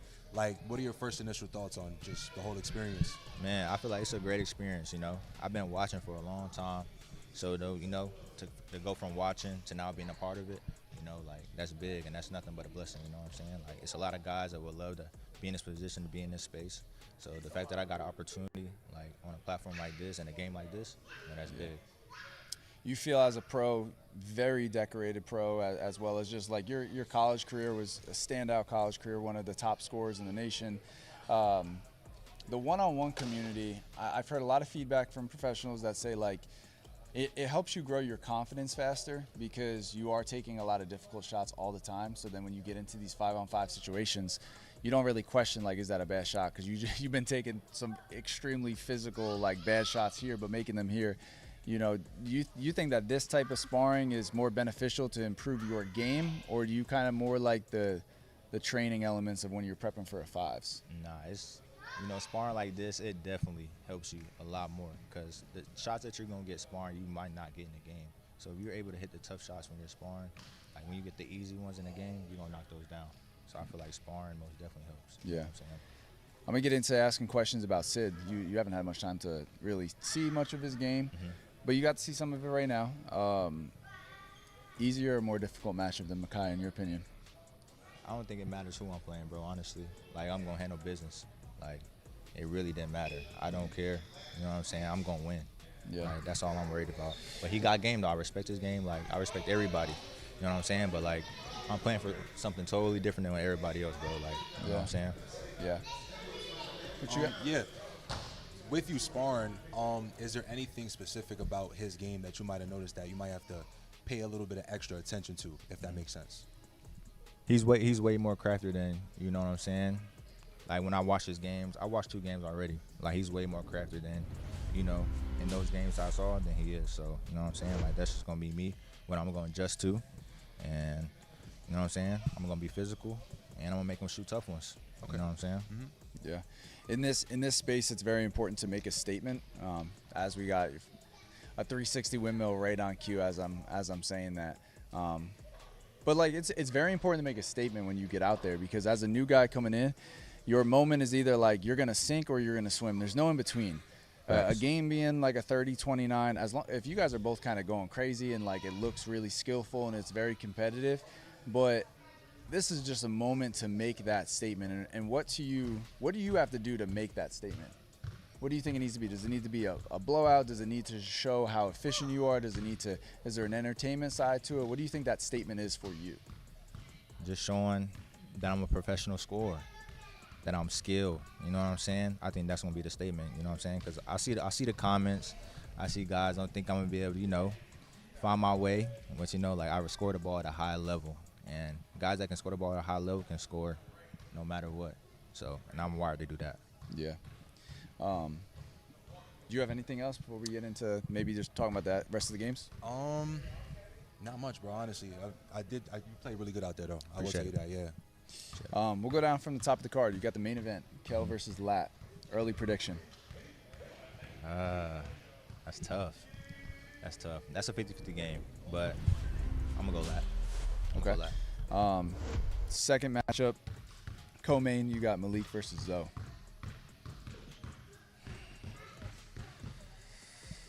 Man, Malik's different, bro. I'm gonna go Malik, but Zoe just finds a way to win games, though, bro. Like it's hard to go against him.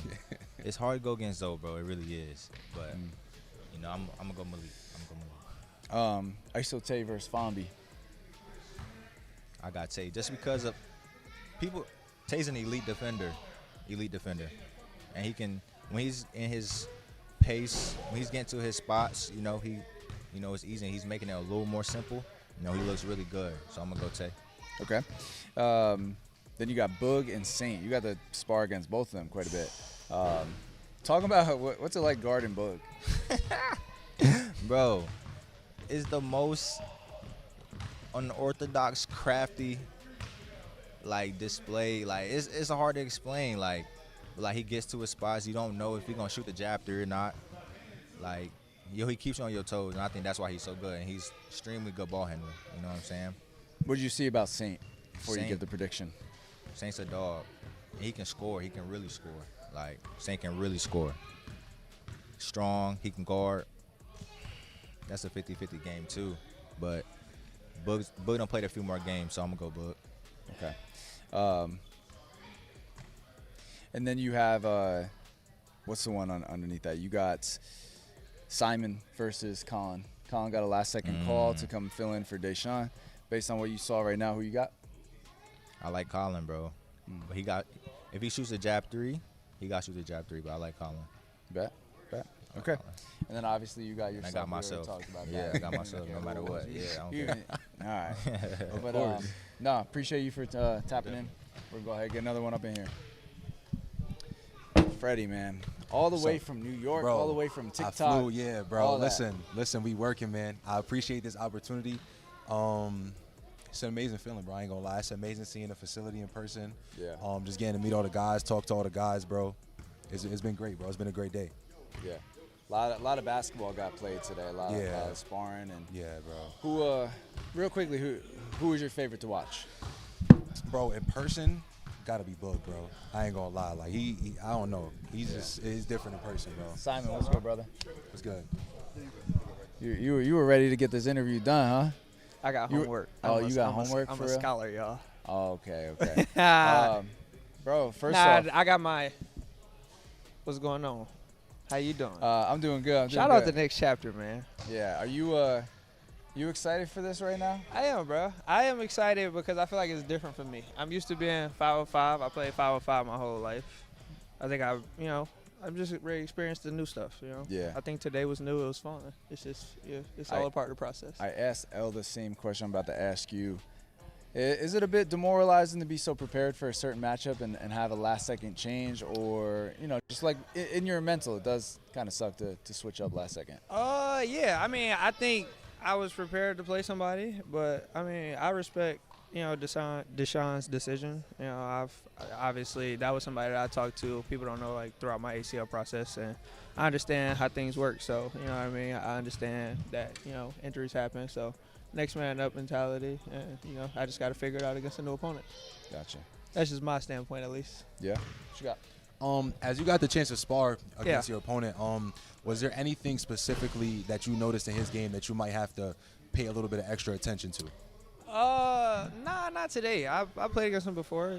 The Okay. dude could go. So you know, what I mean, I respect his game. Like when he called me, I knew who he was. So I hope people don't underestimate him. You know what I mean? He a dog. So, but Yeah. I'm a dog too. So I like me. So it is what it is. Yeah, I think I think one of the advantages you have right now, I think he's very excited at the moment. Yeah. You know, it's a quick little call, and he's somebody that's been wanting an opportunity. I think that's like the this. part that I got to be ready for. You know, I think that's the part I like though. You know, being thrown in the fire. Like I know, bro, want to win bad. Yeah, man. no, you know, I know like the first possession is gonna mean a lot, and he's gonna go right at you for sure. Yeah.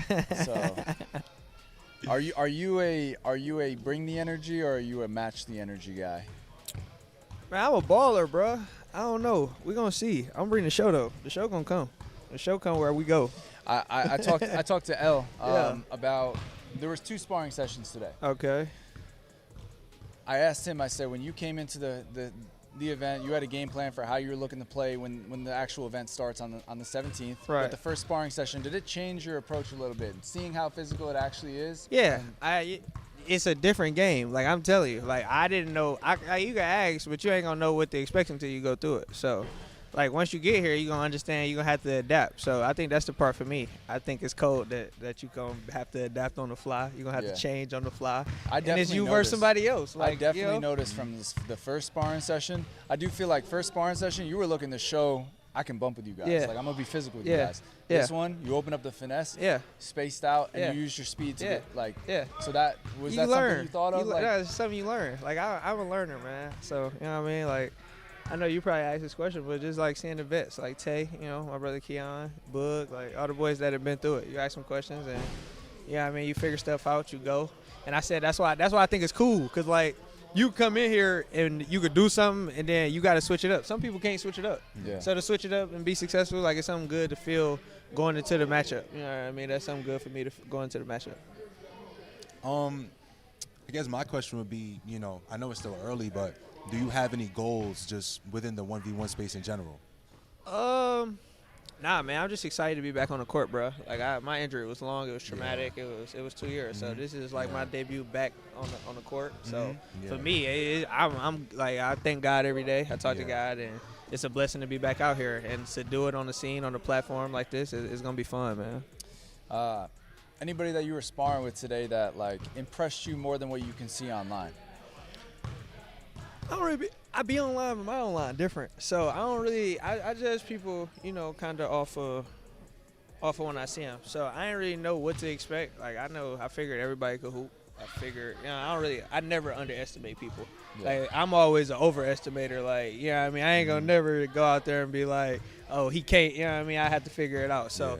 I won't say nobody specifically. I will tell you some people that really, well, I say everybody impressed me, but like people like Tay, that's just so big. Like when I first walked in, I called him Giannis, and then he started doing moves and then footwork and all that stuff. I'm like, oh, no, that ain't Giannis. You know what I mean? So, and then like L, like pretty much everybody, man. Everybody got their different games. So I think that's my respect for this space. That everybody got their different games. Everybody got different ways that they play. So. Yeah, we're looking at some highlights right now. Yeah, we're going to get to it. Yep. Okay, so quick little predictions on the card. Let's go from top to bottom. Okay. We got the main event of the card, Kel versus Lats. I got Kel versus Lat. Yeah. Oh, we got it. It's going on. Lat, I'm not going to lie. I've been seeing Lat since I was a little kid. Damn, I can't go against the Lat. I can't go against Lat. I ain't going to lie. I didn't see like people like you. I didn't see Malik Ellison do some stuff before y'all ever called him small guard. Like I was a little kid. Me and Keon, I'm going to Beecher to see Malik Ellison get 40 tonight. Like I can't go against that. Like I didn't see too much to, you know what I mean. Obviously I know that the 1v1 space is different, but for me, I didn't see these dudes lock in and get it done. So you got Lat winning on Kel. You got Malik against Zoe. You got Malik winning. I got Malik, yeah. And then you go Fambi versus Iso Tay. Who's going against Tay? Fambi. I got Tay. Okay. And then you got Boog and Saint. You got the spar with both. Ooh, I don't know. We're gonna see. That's it. You don't got a prediction. I don't got a prediction. Why is that? Because I feel like it can go either way. Both of them boys could. I could see like even you say somebody that impressed me. Even if you say online, I would say Bug, bro. I understand. I was when I saw it, I'm like, bro, he can get it off, but he really could get like his shot off. Like he understand how to get his shot off. He understand, just the different nuances of the game to be successful. Like, yeah. And I think that's impressive. So especially, I don't know if he been on the scene long, but I think that was good to see today. Like, bro got game, yeah. Yeah. You got L and Sid. Sid got a last second call as well to sub in. You got to play against both of them. I think I got Sid. Got Sid. Yeah. You see it. He's tall. He's athletic. He's lanky. I like Sid. That's okay. That's a good and formula. Then, you and Colin. I asked Al this question. This community is very important to make a statement, not just win the game, but like a statement. What do you think looks like a statement? A statement win for me? Yes. If people they not shocked at what they saw. Like for me, I want when I leave here, I want people to be like, oh yeah, I didn't think he ever got hurt. So like I think that'd be a statement. Like, yeah. You know what I mean? I think people count when I got hurt, I think a couple people counted me out. You know what I mean? I think after this, like win, lose, or draw, I'm gonna leave here and people gonna be like, oh yeah, he ready. So is it still a statement if it's a 30-29, you guys are going at it and it's just like a neck and neck a win game? is a win. Yeah, a win is a win. Is there a chance for a blowout?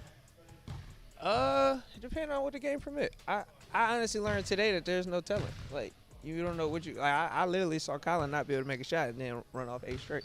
Yeah, like, I saw that as well. He went through a crazy slump he went like a slump out for a long time and then he blacked out. Yep. Like, you know what I mean? Like, different defenders, different things is different when you go against the same defender. But like myself, I personally have never been through it. But like I said, I think I'm gonna get 30. I don't know what the score gonna be. I think Wheeler gonna have 30.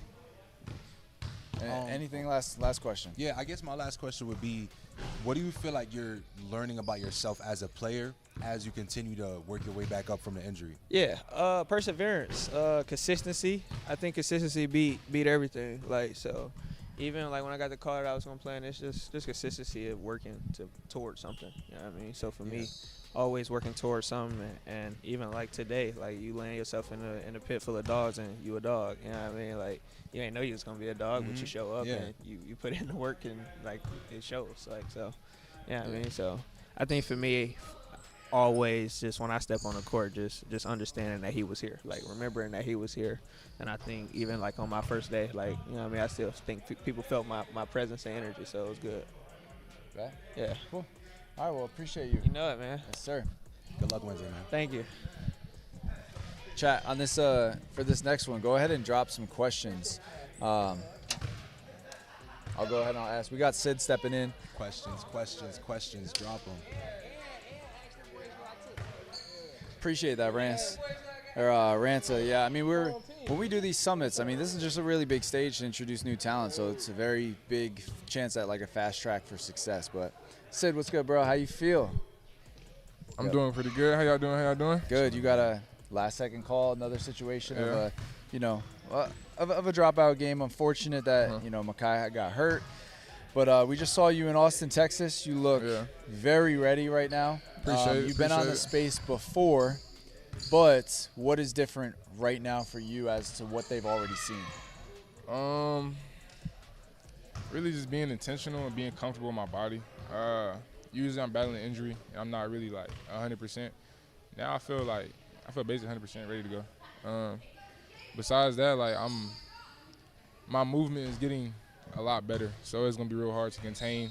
And it's something like a lot of people haven't seen before, so I feel like it's gonna go viral. It's gonna put a lot of people on notice. Yeah, a lot of players had said like you were one of the most difficult to guard out there because you're just lengthy with everything you do. Even just the way you drive and snatch and drive and step to the side and you pump fake, you step through. Like everything you do is so much distance. Yeah. So you're a unique cover. Like so, I think a lot of people are gonna be surprised on what they see. Of course. And I think you only got a handful of games on the scene so far, right? This year I have a win in Houston, I have a win in Austin, or 2 wins in Austin and 1 on y'all platform. I have a loss to Fonby this year, and then I have a win in Dallas and a draw in Dallas. The game never ended, somebody took their shoes off. So Yeah. But besides that, I lost to Rob. That's what I've got, like 7 games in my belt right now. 7, 8 games. With you getting the last minute call and then, you know, coming over here and look at how you did in sparring, you look really good, bro. What do you do to just stay ready for these, you know, possible last minute calls like the one you got right now? I'm a tad bit insane. I wear a 50-pound weight vest like all day, every day. Damn. I swear to God. 50? Like just walking around? It's 50 like, pounds. Like I wait from wake up to go to sleep. Like I put it on. I do 300 push-ups. After playing Fonby, I realized I got to get a lot stronger. You know what I'm saying? Okay. So I just weight vest, push-ups. I go run. I go to the gym, get lots of shots up. With the vest on or just? I warm up with the vest on and I'll Okay. take it up and I'll work on moving and trying to get my speed back to where it needed to be at. Okay. Yeah. You know, obviously, people know you won in Austin. Obviously, there would be no reason to not call you. Yeah. Like, it's not a hard tell. You played LeVar in Austin. Yeah. When I gave you the phone call, you had expressed like you had work. You had to get called off of work. Yeah. You moved everything around in your life for this opportunity. So just talk about what it means to you right now to play on this stage on the summit. And also, I mentioned it, when the announcement comes out, people are going to sleep on you. People are going to there's going to be some doubt. This is a free game on YouTube, which means the most amount of people that are going to be a part of watching this event are going to be tuned into that part. What are you looking to show all those guys as you play L? Really, like, bet on yourself, bro. Like, ain't nobody gonna really rock with you. You're gonna be delusional until you prove yourself right. You get what I'm saying? So, bet on yourself, trust yourself, know yourself. Literally, that's it. Yeah. You were supposed to play Cam in Austin, so is that a matchup that you're kind of hunting at the moment? Cam, Keon. Really, I want to play guys that can move. Like, they got good movement, good bump. I don't want no easy games. I want to get better, and getting better is playing better people. You know what I'm saying? Yeah. Yeah. You got the spar against L while we were here. How do you think you think it'll be a challenge for you? You feel real confident right now. I'm very humble. Broke it. Shut up, Tay. Go to the hotel or something, bro. All right, bro. He's a great player. I feel like it's gonna be a great game. You know, I feel like I'm probably gonna win 30-19, 30-21. It's no disrespect to him. He's played at a high level, one of the highest levels. But I've played probably the worst possible matchup ever. I've lost to somebody who was number 1, so it's like it don't get no worse than that. I'm trying to get back to that, so I get a revenge game. So like I gotta get to walking through people. I gotta do what I gotta do. Simple. I guess, you know, while you were sparring with him, was there anything in specific about his game that you felt like you had to kind of zero in on for the actual matchup itself? He's a great shooter. He's a very well-rounded shooter. He has a nice pull-up. He can shoot off both hands. Most people, they don't have skill or they can do drill pull-ups on their left hand and their right hand. Usually is one dominant hand. Yeah. He's confident in his shot. He's confident in his capabilities. So really it's just going to be play defense, like guard, whoever adjusts better. Because like at the end of the day, your game plan only works until the checkup. And then it's different. You out there in that field by yourself. It's like, okay, is this going to work? Is it going to stop? Going to work? If I cut him off, is it going to work? If my hand up, is it going to work? You're not going to know until you get there. So whoever adjusts better going to win. I feel like I'm good at adjusting. I'm going to do that. Well, you're out there sparring with some of the guys. Is there any players that stood out to you that was just like, damn, he's a tough cover? Let's see. I would say Kel. Just because he's very patient, like, and then he's very good at jabbing off your line. Tay's very hard just because he has great pace and his hang dribble's crazy. Everybody there, like everybody in the sparring, like everybody could go. Everybody's pretty good. Everybody got their own significance to their bag that makes them. It's the reason they're here. I'm gonna say it like that. Yeah. Yeah. So, honest predictions going down from the card. You got Kel versus Lat. Kel versus Lat. I got Kel.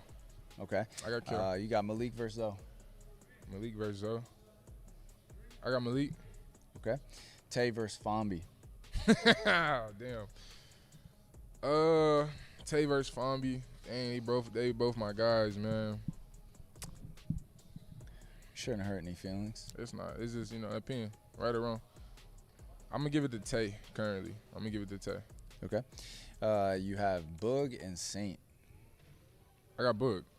No disrespect to Saint. Satan's a dog, but home team, me and Bud, that's my guy, so I'm taking Bud. Gotcha. Even though I'm playing his dog, but it's whatever, bro. Then you got Simon and Colin. Simon, that was quick. Simon. Home team, bro. Simon for sure. I said honest. That's honest. But you just said home team though. Cause my home team gonna bust that ass. It's honest. As honest as it gets. Simon's going. I'm not gonna say he gonna kill, bro, but Simon is a dog, and he gonna hoop. And he's gonna show why I'm right. I know I'm right. Okay, you think Simon's gonna bring? You think I asked him this question? Does he bring the energy or does he match the energy? What can we expect? Talking about Simon? Yeah. I'm gonna say first half he's gonna match energy. Second half he's gonna bring the energy. Okay. The first half he's gonna see how aggressive he is, see what he's doing, how he's getting to the spot, stuff like that. He's gonna play off of that. Second half he's gonna try and get that shit over with, and he's gonna dictate. I'm gonna say it like that. Okay. Who you think? I'm gonna ask you for the main event real quick. Okay. Who's bringing the energy? And then who's matching? I feel like Lat is gonna bring the energy, especially the little clip y'all posted, and I was there, so it's like Lat's gonna bring the energy, but it's no respect. Lat is a hell of a player. I just feel like Kel's solid. That little bump, the little strength difference, that shit matters in ones. Lat gonna have to hit shots. He's a great shot maker, but like you gonna have to really make some damn shots, like some tough shots. But that's on both parts. You get what I'm saying? But I like Kel going into that game. And then we got UNL. You said score prediction 30-19, 30-21, right around there. Yeah. Yeah. Determined by a run, or just like you just feel like as the game just paces out, you'll always just be a step in front. Realistically, I feel like he'll probably start off like on a 6-0, 7-0 run, and then I'm just gonna get the walking. I'm gonna get the walking shit down. Like that's just what I do. Bet. Cool. Well, appreciate you. Oh wait, I had to make this question. So okay. These moments, it's a humongous stage. Mm-hmm. The community tends to just like look at these as like, if you have to win 10 games to earn a top 5, you can come in and win 3 or 4 of these as long as you make a statement and people will be like, yo, he's a top 5 guy. Yeah. What do you think a statement is? If all the fans are watching, what is the statement? What do you got to do to L? What do I do to L? Yeah. Fry. Green ball, fry, stop, block, steal. Like, I got to play my game. I got to be myself and go out there and just really be a dog and hoop. That's it. Like, if I be myself, I'll be all right. Bet. Yeah. So said Keith Lee in the booth. Hey, look, man. Keith Lee know how to fight. You know what I'm saying? I might want to chill out, bro. Keith Lee got them hands, bro. All right, bro. Well, I appreciate you. Thank you for coming in and taking this game. Appreciate you, bro. Good luck, bro. Yes, sir. We got one more. Keep God in your life. Amen. We got one more. Lay, come on. Oh, this is gonna be a great interview. We've never really got to sit down and talk to Lay. But now that he's like been so viral, getting so many followers, you're getting booked for interviews. Yeah, like, keep the mic on top of your head. But hang on, let's look at some of these sparring sessions. So you're fouling here, right? You're being a little ultra physical. No call. Ref's not calling that. Let's see, real quick, staying with him. Block that shit. How you feel? Like you're. What you didn't see though, I did pull his hip though, but you know. I know, but sometimes you feel like these guys just can't fuck with you. Yeah, moments. You know, I got a different wiggle at times. Sometimes I don't even be knowing what I be doing. Nah, that look crazy. I don't be knowing what I be doing. Crazy. Like, hold on, you about to dunk? No. He ain't dunk. Skip this. Oh, I thought I dunked it. W Lay in the chat. Can everybody spam W Lay real quick? But look, man, a lot of people, they want to see you play. I know the day's gonna come. I feel like we're gonna have like that like 10 million subscriber card. I'm gonna play Grayson.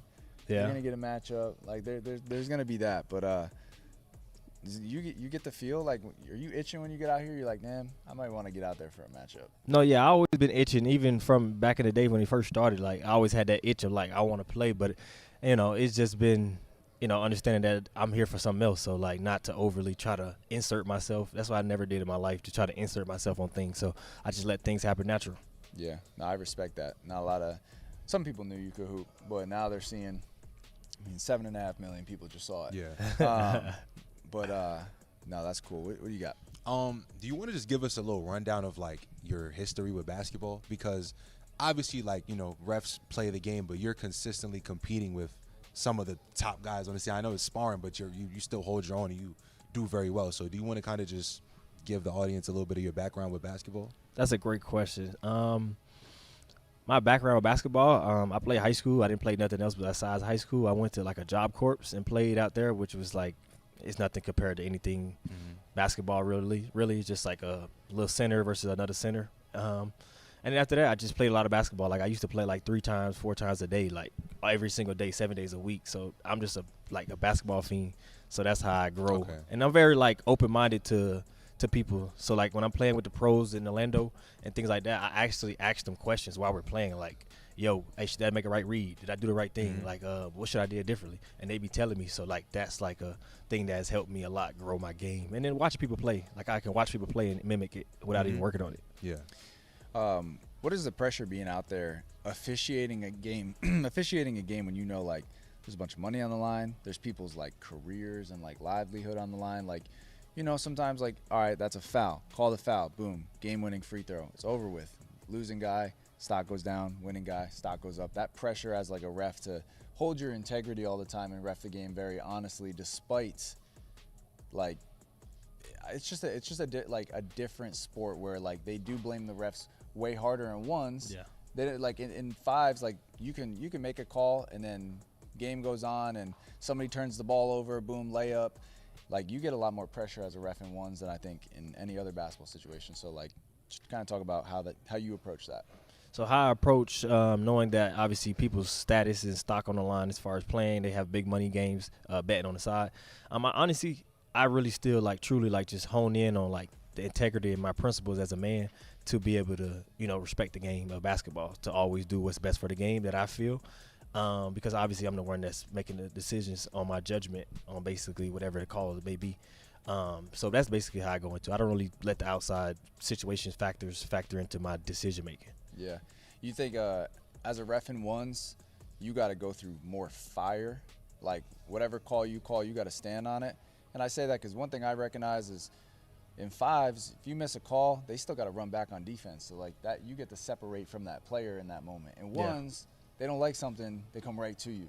So like that fire that you're in, how do you keep your composure dealing with everybody always just coming and approaching you on a call? Yeah, and ones is very more intimate, so small space. So anything somebody says, everybody in the gym most likely can hear it. And then knowing that, like, as a person, as me, I know the rules of what I've read and how I interpret it. So I decide, how I'm going to use it. And just knowing that, like, I always have a positive mindset outside of this. So knowing that people are going to be negative and just staying positive. That's why a lot of times I smile a lot of the negativity off, or I kill it with humor, with something funny. But then also I just sometimes keep it real with them and just tell them, like, bro, you should have did something different. Like, that's your fault. Like, it might have been a foul, but accountability is on you for choosing to do that decision making and putting yourself in a bad predicament. And you wouldn't want to be bailed out on defense for somebody putting themselves in a bad predicament and you just marginally fouling them or, accidentally foul them when they're in a bad predicament. So it's like a fairness of you wouldn't want that against So you. you're talking about like sometimes somebody makes a bad move, they find themselves crazy stuck and they throw up some bullshit. But yes, there might have been some contact, or there might have been like a foul, but it's like you're just saying like you're balancing like rewarding that good defense up until that point, and then the dude just kind of throw up some bullshit like that kind of. Somewhere it depends on how the game be going, but majority of the time, yes, it's also accountability on the offensive guy making smarter decisions to show his skill set in one-on-ones. Like foul baiting, like just automatically jumping at somebody and just throwing your arms into him and foul baiting. I don't think I would specifically reward you for that many times. Maybe every once in a while, depending on how I view it. But I really wouldn't want to, because it's like, show your skills. That's why I say in the pregame, like, this is one-on-one to show your skills, not the foul bait, not to say, all right, let me just get this foul, because it's easily right there. With ones being such a physical game, how do you find that balance between, okay, you might let the guys play a little bit, but also keeping it clean and not letting it get out of hand, if that makes sense? Everybody, not everybody, but majority of the players, some of them feel like they want to go in hands just to see if they can get away with it in that game. Obviously, over here we with this platform, I specifically set the tone of more so calling more hand check fouls to clean up the game. So like majority of people understand it most of the time, but some games do get to that point where they are hand checking, and it might just be that it's good on both sides because both players are still making quality possessions, even though they're getting hand checks. So you just let it keep playing on and things like that. Yeah. One thing that's so different about this and any other sport is like officials, you never see them on social media, right? So like, but you have a social media presence. So sometimes I've seen you like responding to comments about calls that have been made, and you've either explained things or you've taken accountability. And like, so just kind of talking about like, why do you see the importance of going out there and explaining something, and also the importance of publicly taking accountability if you're wrong about a call and you get a second opinion, or you just see it a different way in a replay? Like, what makes you want to be so active with this community and explain yourself? And Me personally, I always was built up on like, you know, being accountable for your actions. So basically, you know, I'm reffing the game, and if I did miss a call and it's shown that, you know, you guys posted that I missed a call and they're in the comments going crazy, and I take accountability for missing that call, because at the end of the day, I'm human, so I'm gonna miss some calls. I'm gonna feel like certain things didn't look that way to me during live action. Super fast speed, obviously everybody else get to see it in slower speed or get to watch it 20 times over. And then explaining some calls to people in the comments basically is just like helping them understand what the rule actually says, because a lot of people don't understand what the rule says, so they're just going off of their emotions of how they feel. Whether they bias or not, they still going off of emotions without no rule knowledge. They're just like, I know you can't do that, I know you can't do that, versus the rule says this is why you can't do that, or this is what you can do. yeah, I think inherently the way that this is played with one-on-one basketball, it's like you can't treat it the same as 5-on-5 reffing. Even down to like an occasional little bit of a carry, or the occasional like the pivot foot slides. Like, yeah, you're sliding when you get under the basket because you're getting a bump. Like, you're getting bumped so much, so it's like, all right, do I call the foul? And then you say it's soft, or you say it's not physical enough, or do I let the pivot foot drag a little because he just got bumped? Like, is that kind of the balance you're because you as this ref, like, you're like the community ref. You are the blueprint of what one-on-one basketball is developing. So it's important for them to hear, like, as you're going through your mind and you're creating the future of what this all is, like, what are you thinking? No, yeah, most definitely. You definitely got a game management, a lot of more plays of like game interrupters. So like sometimes on little marginal, like little moves travels, are game interrupters, or little small carries that, like, not saying small carries, little carries that sometimes people get, they don't really get an advantage on it, is interrupting the game, because you might mess around and call it that play, and then the next play the dude do something very similar to that, and it might not be a carry, but everybody in the gym gonna be like, you just called one, and then everybody's favorite saying is, that's the same call, you're not calling it both ways. That's their favorite call. Like, somebody can go to the basket, get hit, and then somebody can shoot a three, and they're gonna be like, that's the same call. Two different calls, but that's a favorite word. So, you know, being too pure sometimes can make you very much inconsistent. Yeah. Trying to be too pure. Trying to call every single thing you see. I guess I would ask, like, what goes into improving and working on your craft? Because refereeing really is a craft. Like, you're controlling the game, you're keeping the game in order. So I guess, you know, what goes into improving that, making sure that you're making the right calls? Just like, what's that process like? That process looks like going through film study, like watching the games, knowing I got hypothetically a Kale versus Lat, and, you know, just knowing their tendencies of, like, as an offensive tendencies and defensive tendencies. So, you know, when you go into that game, you know what I'm looking for. All right, cool. I know Kale likes to put a hand on the shoulder, so Lat likes to shoot off that and get the foul off of that. So I know I would have to watch that more often than if it was hypothetically somebody else, you know what I mean? Boog, let's just say Boog, for example. Boog don't put his hand on people's shoulders, so I don't have to really focus on that. You know what I'm saying? Then, like, Zoe, he does that little step travel on the quick little move. It's very, very quick and subtle. But knowing that's what he does, you know what I mean? Like, just knowing people's tendencies and then just going into the game, because I really, like, care about basketball, so I watch. Even when I'm sparring, like right now I'm going through situations, I'm saying, oh, you just did that move last time, so let me make you do something different. Or hypothetically, you just did that, you know, whatever. So it's like playing scenarios in my head, even when I'm playing reffing, just going to the matchups that's playing and just trying to figure out how to best call the game for their ability so that they can entertain and enjoy the game as well. That makes sense. All right, Yeah, I'm not going to ask you for predictions, but what I'm going to ask is, based on how you saw people playing today, expectations on, obviously this is sparring, so you're going to see a different thing come the 17th, but where do you feel like Kel is right now? Somebody asked me, like, something similar, like just not a prediction, but just like how you feel about the game. And I just said, like, Kel has been on, like, the last 3 games I've seen him play on MGM here 2 times. I've seen him just play, like, at a Free Smoke and TNC collab. I just seen him be very efficient at moments, at points of time where he goes on a 10, 12-point scoring run. And he does, like, the things that he, hones in and always does is the jabs. And so I feel like going into this game, he has a lot of confidence because he's been playing well. Yeah. Like, I feel like a higher tier of what he's been playing before his injury. I'll ask how you feel with Lat without obviously the Austin Texas game did come out, but we don't need to speak on that. But I got you. Yeah, it's on TNC League right now. But just you shared that opinion about Kel, so do you mind sharing an opinion with where Lat's at right now? I'm seeing him in the spar, not in the game, but in the spar in Austin. I just feel like, he's typically, what he's consistent at, going on runs, being electrifying, but not hype electrified, but just electrifying, scoring like in bunches. Yeah. So I feel like he's, I don't know, I can't say he's improved because his game he came out. Improving for that is like 100%. Yeah, it's very tough to go from 85 to scoring 86. You know what I mean? Who's setting the tone in that game? Setting the tone, me personally, I feel like Lat will set the tone early, and because Kel a lot of times has been coming out slow in the beginning of games, so I feel like Lat will set the tone. And you then anticipate come back. Chippy? Definitely anticipate Chippy because we already know Kel is a very handsy guy, and then Lat would match that intensity if it's allowed on Kel's side. Yeah. Okay, so we got Malik and Zoe.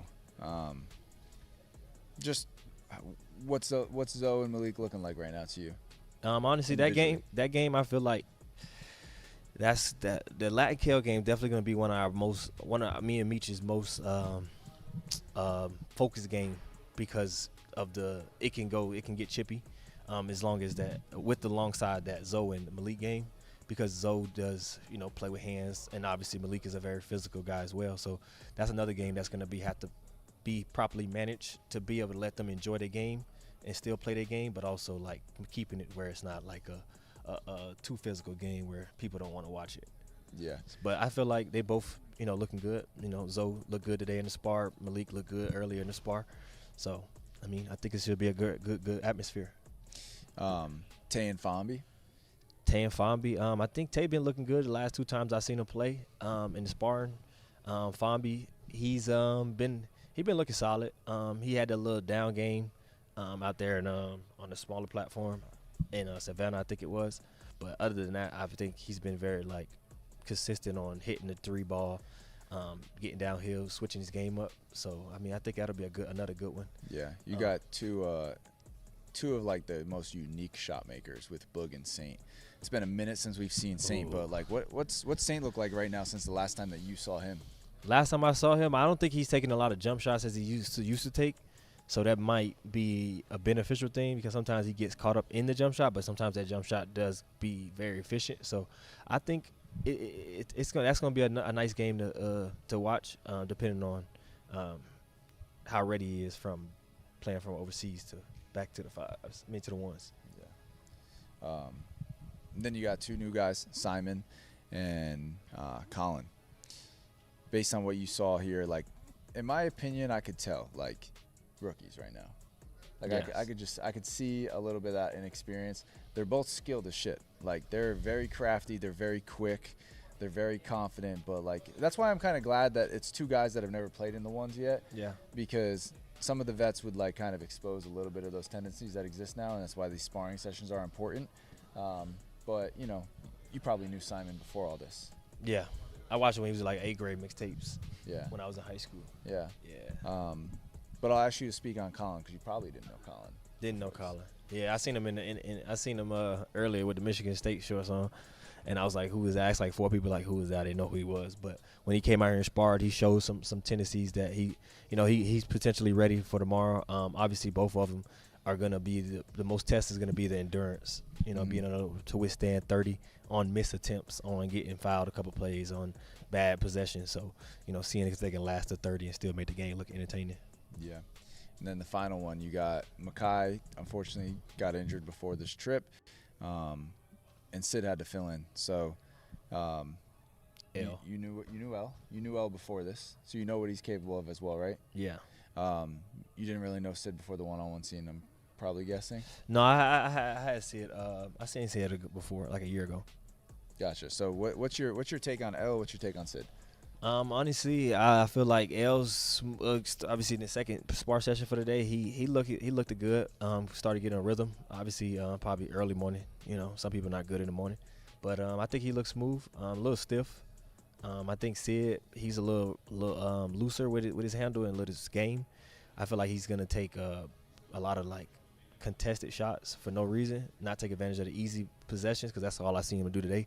I don't know if he was changing it up, not trying to show, but that's just my opinion. But I feel like that game, it goes smooth because it's almost two different type of play styles. One is a little bit more energetic, one is less energetic, but I feel like they both can put the ball in the basket and make it a close game. Yeah, and I mean, L has shown he's capable of putting the ball in the basket, averaging 18 a game when he played at Louisville. So now this is kind of an island for him to go do what he's got to do. But yeah, I mean, you got any other questions for Lay? I'm good, bro. Honestly, I feel like you answered a lot. We had a little questions. Yeah, little interview, yeah. Unfortunately, you feel me?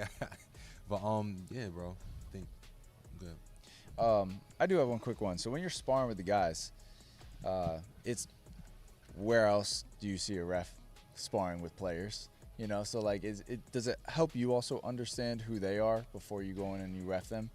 Yeah, honestly, since I've been sparring the last 2-3 times, I picked up on a lot of their tendencies that I see in reffing, but also like never. Now I feel it.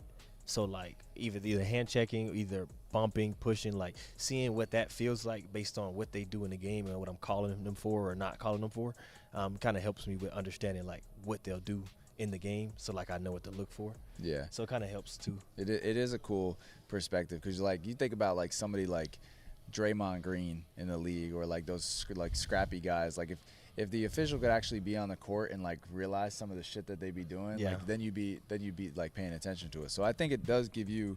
It allows you to do your job better because you're realizing in real time what they're doing. What they're doing. Unless some guys are trying to be like hella honest, so that they're like, oh, Lacey, you be calling that on me all the time. It's not that bad. Yeah. But I do feel like it helps educate you to become a better official every time. No, yeah, that most definitely does. It's beneficial because I've been paying attention to it and picking up on it. So like, okay, cool, he does this. I never called him for that, but you know what I mean? So now when the game come, if somebody says, hey, you know, he's doing this, can you watch out for it? And then now I know, okay, yeah, he does do that. Yeah, okay, yeah, cool. That's facts. Well, Summit 02, June 17th. Yes, sir. Alrighty, bro. Let's have it. Appreciate you, Lay. No. Sir. Shout out everybody that's still here in the chat. If you're watching this live or you're watching it in like a post replay, keep in mind, we just added new tiers to the website, tncleague.com. Last time that we did Summit, you guys have a $10 a month subscription. It was an additional $10 to watch that Summit. We've added a second tier. The very first month that we're doing this is Summit 02, $20 a month. You can subscribe. You'll gain access to this. You'll get early access to a bunch of content, 20% off merch. If you are a TNC League subscriber at the All-Star status, you can get into our events for free, general admission. So just come pull up. Try to give us a heads up. Send us a text. Hit us up on Instagram. But shit, man. Wednesday night, TNC Summit 02. Going to be a movie. Go grab your tickets. Appreciate you guys. Lock in. Yes, sir. Lock you in, man. Murph, sign us out. Murph, we out.